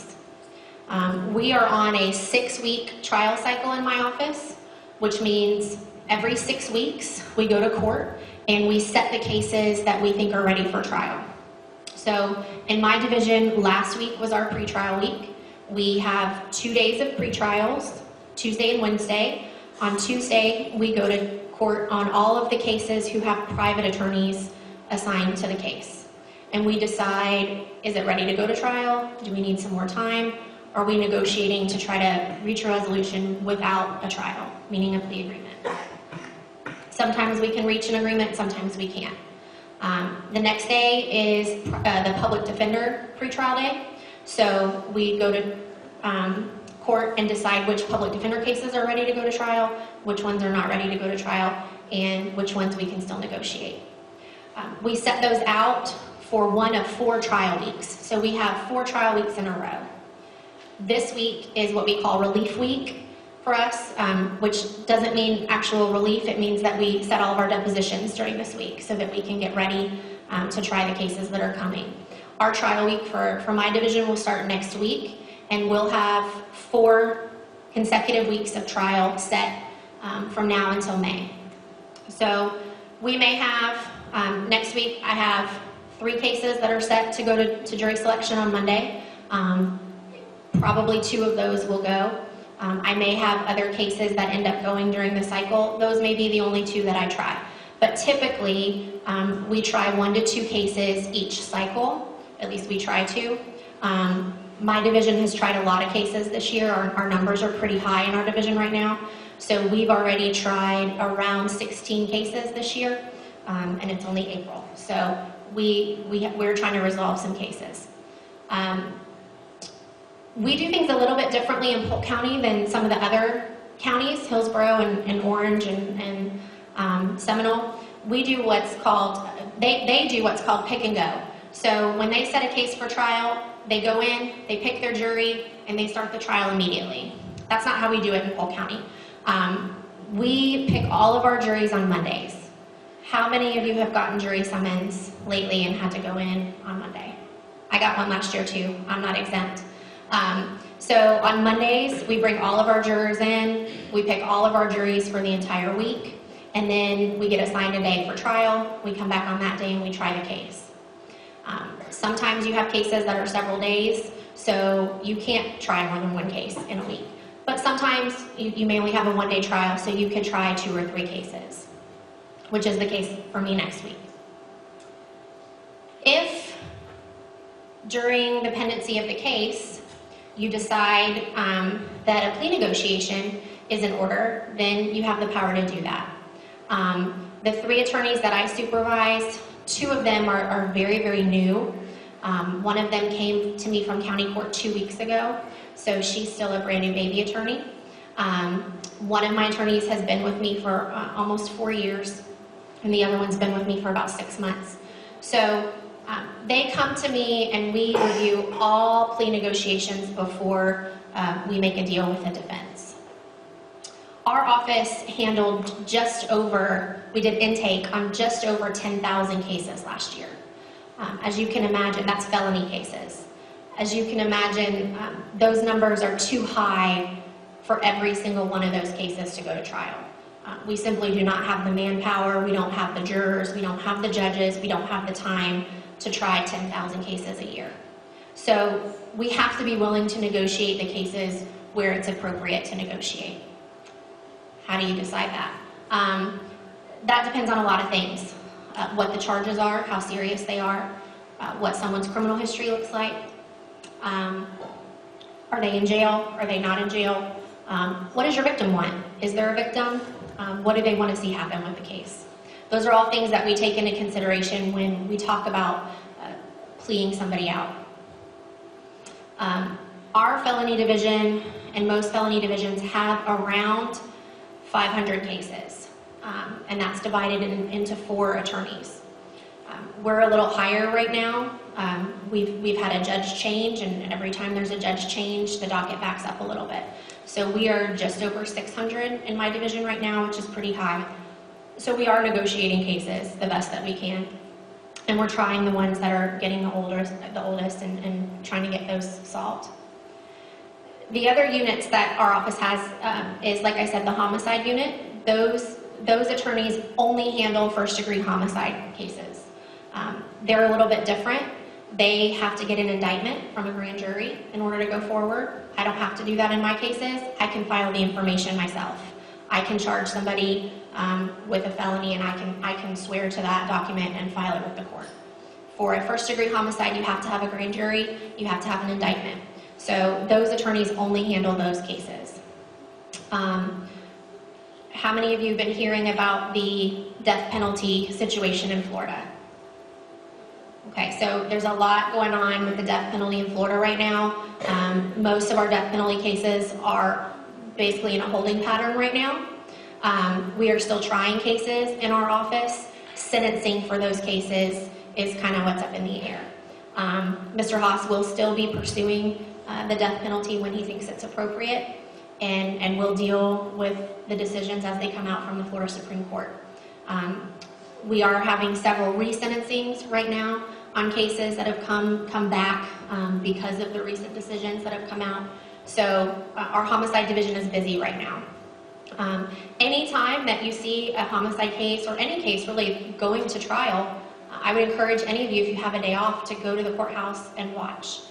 Our courtrooms are open to the public. It's the people's courtroom. So you're allowed to go and watch trials anytime that you want. And it's a fun way to kind of be part of the process. Just watch and see how it goes. The other special unit that we have is our Crimes Against Children division. I was in that division for about 2 years. And then they transferred me out to become a chief of the division I'm in now. That division handles any type of case where there is a child victim. It can be anything from a capital child sexual battery, which is where a child has been abused and they're under the age of 12, to lewd and lascivious behavior, lewd conduct, lewd exhibition, child abuse, aggravated child abuse, any number of things. But if the victim is a child, it's going to go to that special unit. And the reason that we do that is Mr. Hill and Mr. Haas has always believed that when you're dealing with children as victims, you need your most experienced attorneys doing that. That's not an area where you want someone practicing. We don't practice with kids. So we want experienced attorneys there who know the system well enough that they're comfortable with a stressful caseload and comfortable enough to bring those kids in and make them comfortable with what's going to happen. Have any of you ever testified in any kind of proceeding before? A couple of hands, okay. How many of you are comfortable doing that? Some of you, not everybody that testified. When I pick a jury, I try to remind my jurors, especially doing child crimes, that what we're asking a victim to do is to come in and recount what was most likely the most stressful event of their life in front of a room full of strangers. And that's what we're asking them to do anytime we ask them to come and testify. For an adult, that can be nerve-wracking. For a child, it can be absolutely terrifying. I've had children as young as 6 have to come in and testify against family members who were sexually abusing them. And that's not something that you can request lightly. That's something that you have to speak with family members about. We always speak with the state attorney about those cases before we make a decision to push it to trial.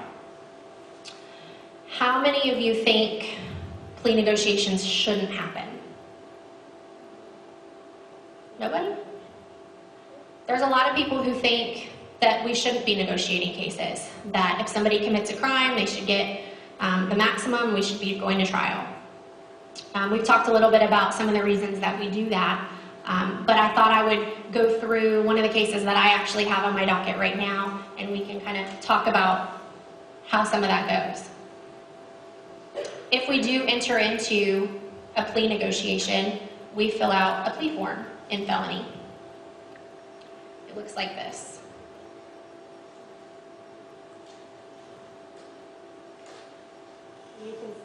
As you can see, it's several pages long. We'll go through the pages. So, well, let me see here.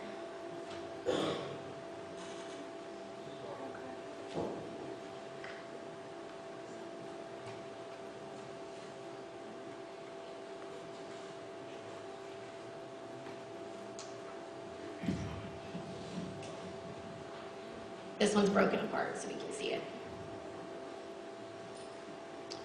This gentleman has some pretty serious charges. He has 3 open cases with me right now. This is his most serious. He's charged with robbery with a firearm, burglary of a conveyance while armed with a firearm, armed kidnapping, possession of a firearm by a convicted felon, fleeing or attempting to elude, and driving while license suspended or revoked. Basically what happened in this case, he was on the side of the road. My victim thought he was broken down and needed help. My victim stopped to assist him, and this gentleman took out a gun and forced him into his vehicle. They took off down the road. The defendant finally got tired of driving around. He had the victim pull over to the side of the road, get out of the vehicle, climb down into a ditch, take his clothes off, get on his knees, and at that point, the victim was pretty sure he was going to be executed. Luckily for the victim, something spooked the defendant. He jumped in the car and took off. My victim was able to run to a nearby house, and this was very early in the morning. It was about 6 o'clock in the morning. He'd been on his way to work. Woke up the members of that household, probably scared them pretty good, and law enforcement was able to respond and start their investigation. As you can see, he's facing some pretty serious time. Anybody know what the maximum penalty for a felony of the first degree is? Nobody? Okay. Felony of the first degree is punishable by up to 30 years in Florida State Prison. You can see count 2, armed kidnapping. It says FL. That's what we call, it's a first degree felony, but it's a life felony. So the maximum penalty on that count is life in prison without possibility of parole. We don't have parole in Florida anymore, so if somebody gets a life sentence, they're not getting out. He's also charged with possession of a firearm by a convicted felon, and he's facing a 3-year minimum mandatory for that. Minimum mandatories are usually a hot topic in the press. How many of you think there should be minimum mandatories for certain crimes?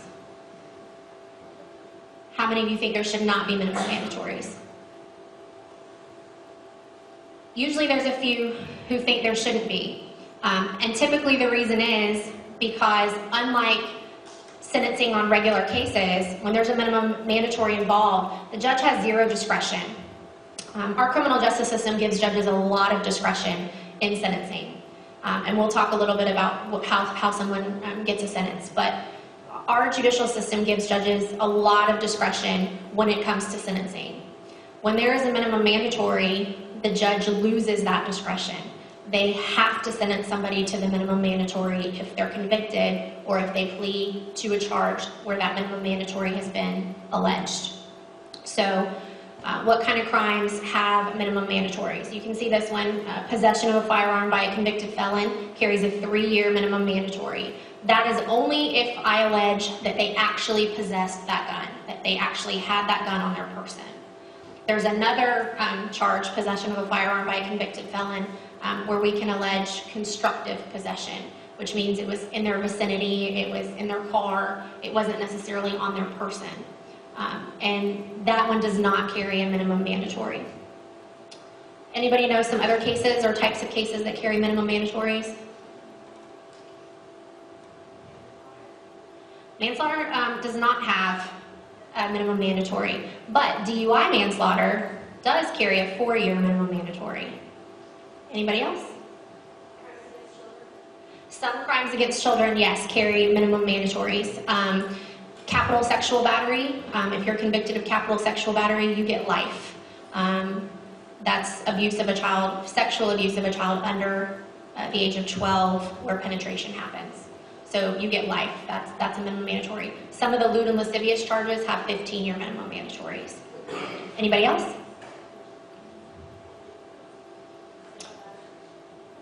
Not all sexual batteries have them. The most common ones that we see happen with drug trafficking. You see a lot of minimum mandatories with drug trafficking. If you carry a certain amount of weight of drugs and you're caught and you're convicted, you're going to do a minimum mandatory for trafficking. It depends on what the weight is and what the drug is. Meth, how many of you guys have heard of methamphetamine? For a long time, Polk County was one of the leaders in methamphetamine abuse. We've really cracked down on that. We have a great agency here. One of them is the Polk County Sheriff's Office. They have a task force called the High Intensity Drug Unit, HIDA, and they have really cracked down on drug trafficking in Polk County. Methamphetamine is a huge problem. If you get caught trafficking in methamphetamine, you could do either a 3-year minimum mandatory, a 7-year minimum mandatory, or a 15-year minimum mandatory. Now, what does it mean to get a 3-year minimum mandatory? It means the judge doesn't have discretion, but the other good thing that it helps us with is you don't get gain time when you're in prison. How many of you have heard getting out for good behavior? Right? So that's gain time. For DOC, it varies, but it's typically 85% is what they have to serve of a sentence. So if somebody gets sentenced to 10 years, then most likely they only have to serve 85% of that. So at 8.5 years, they're going to get out. If they're serving a minimum mandatory, they're not getting credit for anything. They're serving that sentence day for day. It helps us to be able to negotiate cases, and it helps us to ensure that the bad guys, the really, really bad guys, aren't getting out before we need them to get out. The other time we deal with minimum mandatories a lot is where firearms are involved, not just when a felon has it. How many of you have heard of 1020 life? You see the posters in like the 7-Eleven and the Circle K's that say 1020 life? Does anybody know what it means? Anybody, go ahead. Display a gun in a crime is 10 years. Fire a gun in a crime is 20, and shoot someone whether they live or die. That's absolutely right. Yep. That's how it works in Florida. 1020 life. You display a gun during the commission of a felony, you're looking at a 10-year minimum mandatory. If you discharge a firearm during the commission of a felony, you're looking at a 20-year minimum mandatory. And if you injure somebody with that firearm, you're looking at a mandatory life sentence. This case, I was very fortunate, my victim was very fortunate, that the gun never went off. He's still facing a 10-year minimum mandatory for using the firearm. Let's talk about this case a little bit more. Even when there are minimum mandatories, one of the other things that we have at our disposal are certain enhancements that the Florida legislature has said make somebody eligible for more time if they're charged with certain offenses and they have certain things in their history. One of the reasons that we do that is to make sure that repeat offenders in Florida are caught and dealt with in a manner in which they should be. The two main ones that we deal with in felony a lot of times are a habitual offender and a prison releasee reoffender. Has anybody ever heard those terms before? Some of you have. A habitual offender is someone who has been convicted of at least 2 prior felonies, one of which is not drug related, at least one of which has to be not drug related, and they've picked up a new felony within 5 years of being released either from prison or supervision by the Department of Probation. So they've got 2 prior felonies at least, they've picked up a new felony. As long as that new felony isn't drug related, they can qualify as a habitual offender. So what does that mean? Does anybody know how that enhances someone's potential exposure for prison time? No? Habitual offenders face up to double what the maximum sentence would be. So, for example, if this gentleman was a habitual offender and he was convicted of a second-degree felony, ordinarily a second-degree felony is punishable by up to 15 years in Florida State Prison.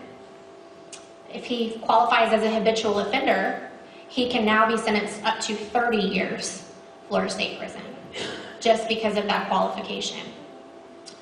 That enhancement is at the discretion of the court. The judge has discretion on whether or not to impose that sentence and how much. I've seen judges do everything from maxing somebody out. I had a trial not long ago where the gentleman qualified as a habitual offender. It was just an F3. So his exposure went from 5 years in Florida State Prison up to 10 years, and the judge gave him 10 years when he was convicted.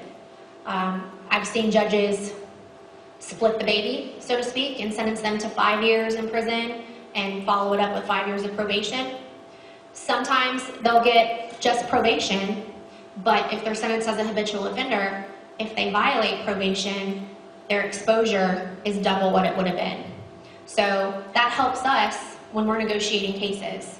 If we have a case where for some reason the evidence has fallen apart, or witnesses have disappeared, or a victim has come uncooperative, there's a lot of reasons, how cases can go south. We can maybe plea somebody to a jail sentence followed by probation, but make them plea as a habitual offender so that if they violate their probation, number one, they're going to get points on their score sheet for violating probation, and now they can be sentenced on that violation for up to double what they could have been. So it helps us to save cases sometimes when maybe we won't win a trial, maybe we have some evidentiary problems, but still make sure that the community is safe. You'll see on this case, and he's not getting a plea deal, by the way. This is just an example, but he has no offer. He's going to go to prison for life. So you can see down here, he also qualifies as a prison releasee reoffender. And that means that, like the habitual offender statute, he's been in trouble before. He has prior felonies. Only this gentleman was released within 3 years of and committed this new crime, within 3 years of being released from either Florida State Prison or probation. The great thing about PRR sanctions are that they are not discretionary with the court. Once we prove up that somebody is PRR, the court has to sentence them to those sanctions. The difference between PRR and habitual is also that there are only certain enunciated crimes listed in the statute that will qualify you as a prison releasee reoffender. You've got to have those prior felonies, but you also have to have committed something on the list now.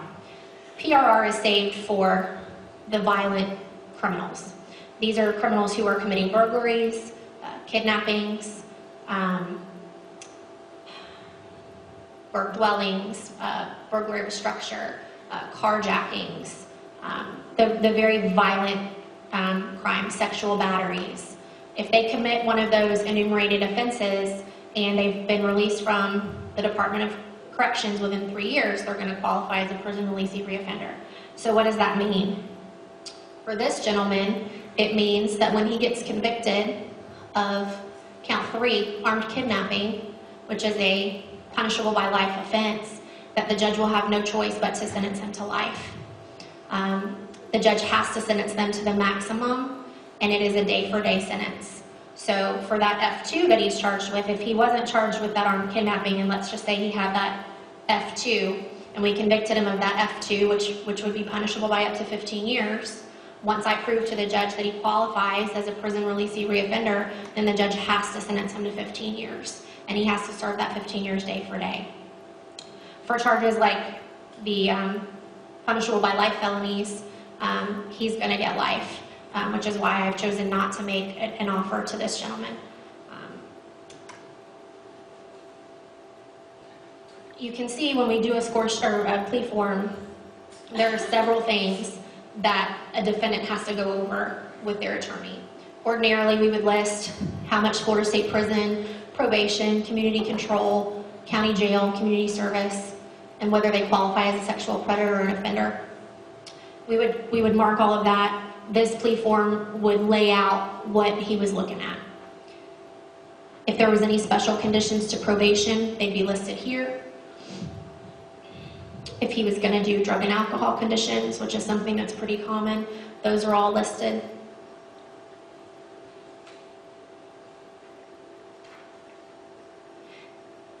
This is a statement of the defendant's rights. And this is important because we want to make sure that when we take a plea agreement that the defendant's attorney has gone over all of the rights that they're giving up. And we do that because we don't want something coming back on a technicality, we don't want something coming back on an appeal because nobody told them that they had a right to an attorney, or nobody told them that they had a right to make the state prove the case beyond and to the exclusion of every reasonable doubt. So we lay out all of the statement of rights in our plea forms, and their attorney has to go through it with them, they have to read it, and the judge asks them about each of those rights when they enter a plea. There's a section for restitution. If there was any restitution due, we would put it here. There's also a listing of all of the fines that could be assessed. I'm telling you right now, crime does not pay. It is expensive to commit a crime in Polk County. A misdemeanor, even if you get a withhold, you're going to be paying at least $350 in court fees. That doesn't count a cost of prosecution, your lawyer's fee, and any mandatory court costs that the court wants to impose. That's just to show up in court and have your hearing heard. We also do typically get an additional cost of prosecution when we enter into a plea negotiation. It can be anything from $100 to $400 or $500, depending on how much work we've had to put in to the case. Any extradition costs, sometimes we do have to extradite people. And then at the end, you'll see there's a statement of the defendant. The defendant has to sign it, and then their attorney signs it as well. That way, when they go before the court, they know that the judge knows, and I know, that their attorney has gone over everything with them, and they've been made fully aware of their rights. Now, the judge is going to inform them of their rights again during that plea colloquy, but we just want to make sure that we have it in writing so that 3 years from now, when they decide, you know what, I don't want to serve the rest of this 15-year sentence, I don't think they told me about my rights, and they try to raise an issue later, we can say, well, you remember when you signed this piece of paper right here that said you understood all your rights? Sorry about your luck. So, how do we decide what to sentence somebody to? Does anybody know? No, you guys are quiet. Is it because it's after lunch? Okay. How many of you have seen a guideline score sheet before? Some of you? Okay. Ordinarily, it would be printed on one continuous piece of paper, but I did it this way so that we can see. So this is the gentleman who I showed you what he's charged with. This is his score sheet. The Florida legislature has decided that every felony committed in Florida has a point value, and that in deciding what someone should be sentenced to, the court should look at a recommendation based on a score sheet. So the primary offense, the one that is the highest offense, gets rated first. That's that first line, robbery with a gun or a deadly weapon. That's his highest offense in this case. So it's a level 9 offense, it's worth 92 points. Any other charges that they're charged with are going to go right here in section 2, And you can see he has additional charges. All of them have point values as well. And because he's so busy, these are all of his additional charges in his other cases. So we have a separate page for him. And you can see it'll tell you how many of each count you have. For example, he's charged with 4 counts of burglary. So those are rated 4 times. And then the point values are there.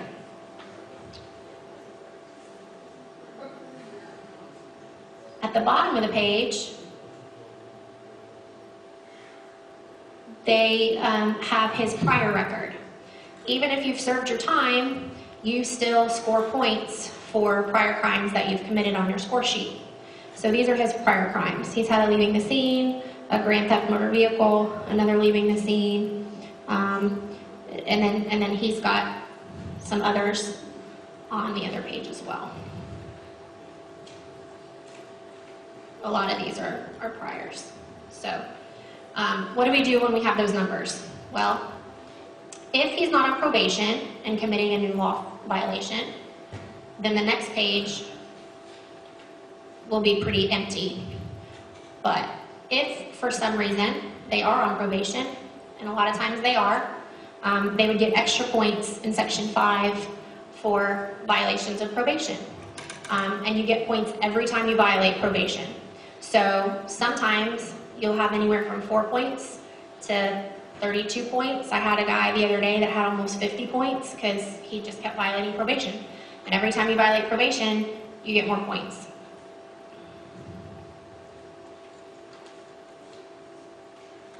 Okay, so then what do all those numbers mean? Well, the Florida legislature has decided that in order to score prison, in order to be eligible to go to prison, you have to score more than 22 points. If you don't score more than 22 points, you're not going to be sent to prison unless the court finds that you are a danger to the community. Now, that doesn't happen very often because typically if someone's charged with a serious crime, the point value is high enough that they're going to score prison. But every once in a while, you have somebody who scores less than 22 points that hasn't been committing very violent crimes, but for whatever reason, they just aren't at 22 points yet. So if the court finds that they are a danger to the community, then they can be sentenced to prison. If they score over 22 points but less than 44, then it is at the discretion of the court whether or not to impose a prison sentence. If they score 44 points or more, then the Florida legislature says we use this nice little formula right here. I wish I could explain how they came up with it. I don't have a clue. None of my predecessors seems to know where it came from either. But you take the point value for all of his points. He scores 319.6. You subtract 28, and then you multiply it by 0.75. And if he was convicted as charged on these cases, then the court should sentence him to a minimum of 218.7 months in Florida State Prison. Now, clearly he's going to get more than that. Can the judge depart from this? Yes. That's why it's called a guideline score sheet. The court has great discretion, again, in deciding what to sentence somebody to. Unless there's a minimum mandatory involved or someone who qualifies as a prison releasee reoffender, that judge has a lot of discretion to decide what happens to these people. So, the court could decide to do what's called depart from guidelines, which means sentence somebody to less than what they score. If they do that, they have to make certain findings. They have to give a reason for a departure. Here's the reasons that the Florida legislature says that you can depart. Can everybody see that? It's kind of crooked. If it was a legitimate uncoerced plea bargain, which happens sometimes, if the defendant was an accomplice to the offense and was a relatively minor participant in the criminal conduct, this is one, if I depart, this is probably the one that gets used the most often. I had a case a few weeks ago that went to trial, and we used that departure reason for one of the co-defendants. There were 2 gentlemen who decided to pick out a victim at the Juanita supermarket. Anybody ever been to Juanita? The Juanita supermarket? They do a lot of check cashing at that place. And they had decided to go over and wait till somebody goes in to cash some checks and that they were going to rob them. And so they pulled up in a car. One of them had a girlfriend that they sent in to kind of case the place out and see who was cashing checks. And there was a juvenile in the car as well that was dating one of these guys. She had no idea what was about to go down. She thought they were out looking for an apartment to rent. And they pulled up at this check cashing place, and the girlfriend that went in came out and said, "There's a guy in there cashing some checks. I think he's the guy." And as soon as that victim came out of the store, my two defendants approached him at his vehicle. One of them pulled out a gun. The other one grabbed his money. They tried to take off. My victim was pretty savvy, and he pulled out a gun from his truck and went after him. And they turned around and fired a shot at him. So they were charged with attempted felony murder. They were charged with robbery with a firearm. They had some other charges because they ran from the cops.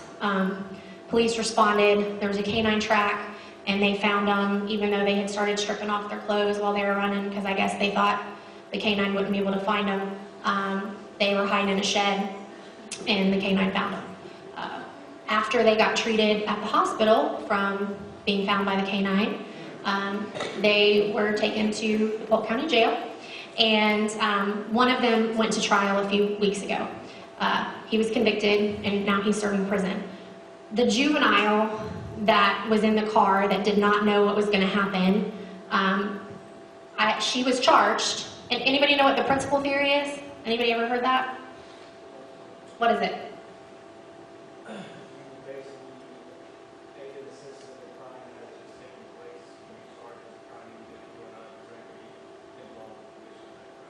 Bingo.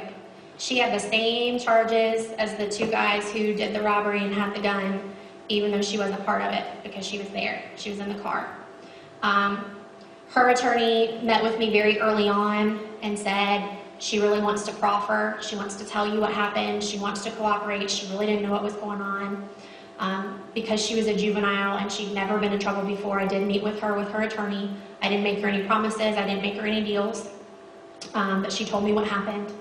And the reason that she was helpful to me is because what do you think happened when these two guys get to the jail and my detectives start talking to him about who had the gun? He did it. He had the gun, right? That's what they both said. I needed to know who had the gun. Why? Because I want a minimum mandatory on whoever had the gun. I want that 10-20 life that we talked about. The firearm discharged, I want a 20-year minimum mandatory on whoever fired that gun. So I need to know who had it in their hand. I got really lucky because there was a cell phone store across the street that had some cameras outside, and they caught most of it on video. But I did use that other girl from the car. She came in, she testified, she told the jury who had the gun. I did not make her any promises before she testified. And I did that on purpose because, number one, I wasn't positive what she was going to say. I knew what she had told me when we met, but there's always a chance when you put a co-defendant on the stand that they're not going to do what they're supposed to do and they're going to say something else. So I didn't make a deal with her prior to her testimony. She certainly was hopeful that I would after she testified, and we ended up doing that after she testified. She did what she was supposed to do. She got up there, she told the truth, and the jury convicted him pretty quickly. So that's what we used. I ended up letting her plead to some lessers. I believe she pled to an attempted robbery. She's going to be on probation for a really long time, and she's going to have to stay out of trouble for a really long time, and hopefully she does. Some of the other reasons that you can depart: the capacity of the defendant to appreciate the criminal nature of the conduct or to conform that conduct to the requirements of law was substantially impaired. That doesn't have anything to do with drugs or alcohol. That has to do with mental impairment. The defendant requires specialized treatment for a mental disorder that is unrelated to substance abuse or addiction or physical disability. The need for payment for restitution to the victim outweighs the need for a prison sentence. This is a pretty common one too. If somebody owes a victim a substantial amount of money, this happens a lot in the economic crimes. We have an economics crimes division. It's one attorney right now. If a business is robbed, or not robbed, but schemed out of thousands and thousands of dollars, sometimes all they really want is their money. Secondary to that person getting punished, they really need to be made whole. They're financially suffering. So if somebody can pay a good amount of restitution up front, then that may be a reason that they get a deal cut where maybe they're not serving as much prison as they would have if they had made the victim whole. Defendant acted under extreme duress or under the domination of another person. Before the identity of the defendant was determined, the victim was substantially compensated. The defendant cooperated with the state to resolve the current offense or any other offense. This is the defense attorney's favorite one to come to and say, listen, he gave a full confession, he cooperated. It's not one that I've ever used. To me, that doesn't really matter. Most of the time they give a confession because they know they're caught. It's not because they want to do the right thing. Sometimes it is, but that's not really one that we use a whole lot. Or the defendant is to be sentenced as a youthful offender. The one way to get around minimum mandatories is the youthful offender statute. That youthful offender statute says that if you are sentenced before you turn 24 on a felony, then you can be given special conditions as a youthful offender. You can only be sentenced up to 6 years in prison or 6 years of supervision. But if you violate that probation or those conditions that are placed on you, you face the full amount of what you pled to. So if somebody is charged as a juvenile, for example, with robbery with a firearm, and they're looking at a 10-year minimum mandatory, we may decide, after speaking with the victim, if we've got evidentiary issues or we have a problem with IDing who actually did it, we may decide that youthful offender is something that's appropriate. You can only use it one time. If you use it one time and then you pick up new charges, you're out of luck. You only get to use it one time. But we may decide that that's what needs to happen, and we may plea them as charged, but now that 10-year minimum mandatory, the judge doesn't have to impose it. They would get a youthful offender sanctions. So that helps us sometimes with some of the younger defendants that we see. So that is how we decide where to start negotiations, where someone scores, what their minimum score is, what their exposure is. All of those things get taken into consideration when we're trying to negotiate a case out. I hope this hasn't been too boring. Does anybody have any questions about what I do? Yes? Throughout your career, what's been like the cases that impacted you the most? That's a hard question. Did everybody hear that question? She said, out of my career, what's the case that's impacted me the most? I've had a couple.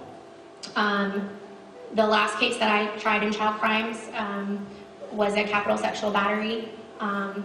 There were 2 victims in that case. They were brothers. They were 14 and 11 at the time the case went to trial. They had been much younger when the abuse happened. They were taken away from their mother when they were very, very young, and they were placed with their biological uncle. And their biological uncle later adopted them. And they had been living in Kansas. He moved them here. And through a series of very strange events, it came to light that they had been sexually abused. Basically what happened was the uncle, they called Dad because he'd had them for so many years.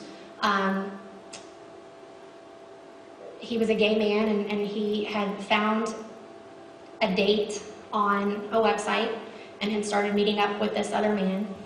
And during the course of that relationship, they decided to include the boys in some of their sexual encounters. The boys were abused by both of those men. The way it came out was the boyfriend had started downloading child pornography, and the Polk County Sheriff's Office found him in a sting. And as is typical, when someone is arrested for those kind of charges, they get asked, have you ever acted on any of these? Have you ever thought about touching a kid? Have you ever actually touched a kid? And he decided he needed to get some stuff off his chest, and he said, well, as a matter of fact, I have. This guy I was seeing brings his sons over here, and I've had sex with both of them, and so has he, and we've done it all together. And it happened over several months. When the boys were approached, they denied anything. They said, no, nope, nothing's happened. Their dad had told them for years, if you tell, they're going to take you away from me and nobody else wants you. Your mom doesn't want you. You're going to get separated and you're going to end up in a group home. And so they were very, very hesitant to come forward. That was a tough case. It was a very tough case. The older brother blamed himself for the abuse that his younger brother was going through. At 14, he had started to go through puberty. He did not want to relate as a gay male, but he thought he was gay because he'd been having sex with men. So it was a tough case. He was charged with 17 counts, and the jury convicted him in about 16 minutes. So he started a life sentence. DUI manslaughters are tough, and those are tough because they usually take a couple years to resolve. I had one that went to trial last July where a father and his 4-year-old son were sitting in their car at a traffic light and they were hit from behind by a drunk driver. It happened over on Cypress Gardens Boulevard. I don't know if any of you guys are familiar with that area. Dad's name was Chris and the little boy's name was Jaden, and they were killed instantly. The driver of that vehicle only had a 0.05 blood alcohol level, but he also had methamphetamine, Xanax, and benzodiazepines in his system. My crash reconstructionist said that at the time of impact, he was going approximately 82 miles an hour, and he never hit the brakes. So those victims didn't stand a chance. And that was a tough case, because that was a child. When you go through court date after court date after court date, and victims come in, family members, you get to know them. And that family I got to know quite a while. That case went on for almost 2 years before we finally got it to trial. So those are the ones that stand out. And Mr. Gainey was convicted in July, and he's serving a 30-year sentence, which is the max. Any other questions? Yeah.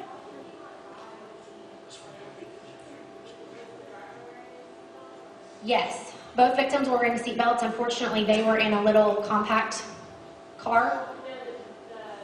The driver, he was wearing a seatbelt. His car actually flipped. He had some pretty significant injuries. He was transported and he had to be intubated for a while, and he did have some pretty significant injuries. But most likely the reason he didn't die is because he wasn't tensed up when the accident happened, because he was so high he didn't know what was going on. So he testified at trial. He said he did not remember. He said that he was having a medical episode at the time of the crash. So I don't know how much he remembers or not. Yeah.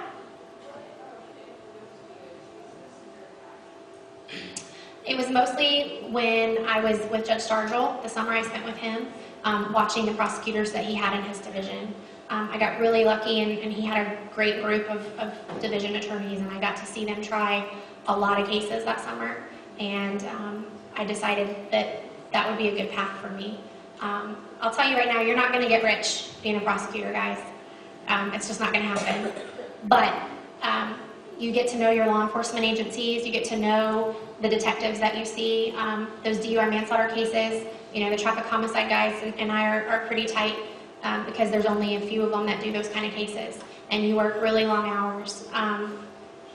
We're really the gatekeepers to what happens when these people are arrested. You can arrest people all day, but if you don't have good people in the courtroom, you can't keep them put away. So, our job is important, but you're not going to get rich doing it. Anybody else?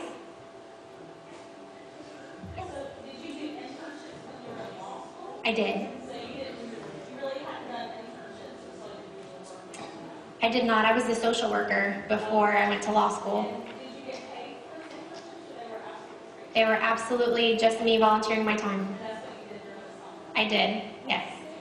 Yeah. Anybody else? Yeah. How would you describe your experience at law school? I'm sorry? How would you describe your experience at law school? Stressful. Law school is tough. It's really tough. The first year is the worst. If you can get through the first year, you'll get through. But the first year is the worst because they're trying to weed out the people that shouldn't be there, and they do it on purpose. Law school is great on a bell curve. You guys know what a bell curve is? So a bell curve says that at least half of the class is going to fail every class. And with law school, most classes that I took, the only grade that you had was your final exam. You didn't do anything all semester, and then you took a final. And if you fell on the wrong side of that bell curve, you fail the class. So it's tough. It's really tough, but it's worth it. Anybody else? No? Thank you so much for letting me come and talk to you.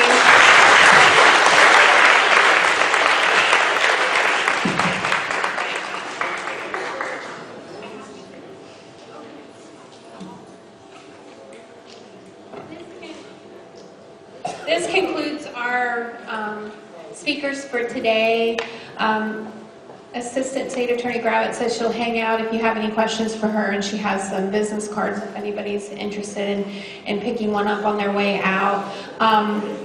Myself, Professor Oberg, Fienga will be hanging out for a few minutes. If any of you have questions about Polk State College and our associate's and bachelor's degree and the police and correctional academy, I can hopefully answer most of those questions for you, and if I can't, I'll get you the answer.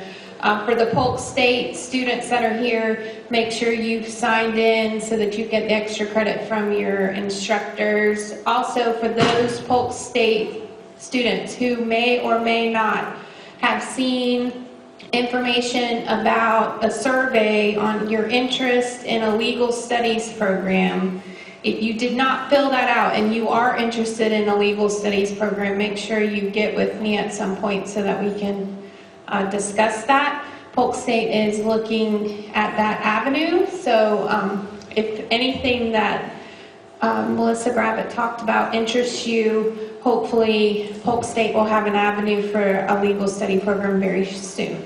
Thank you so much for coming. I appreciate your attention. It's been awesome.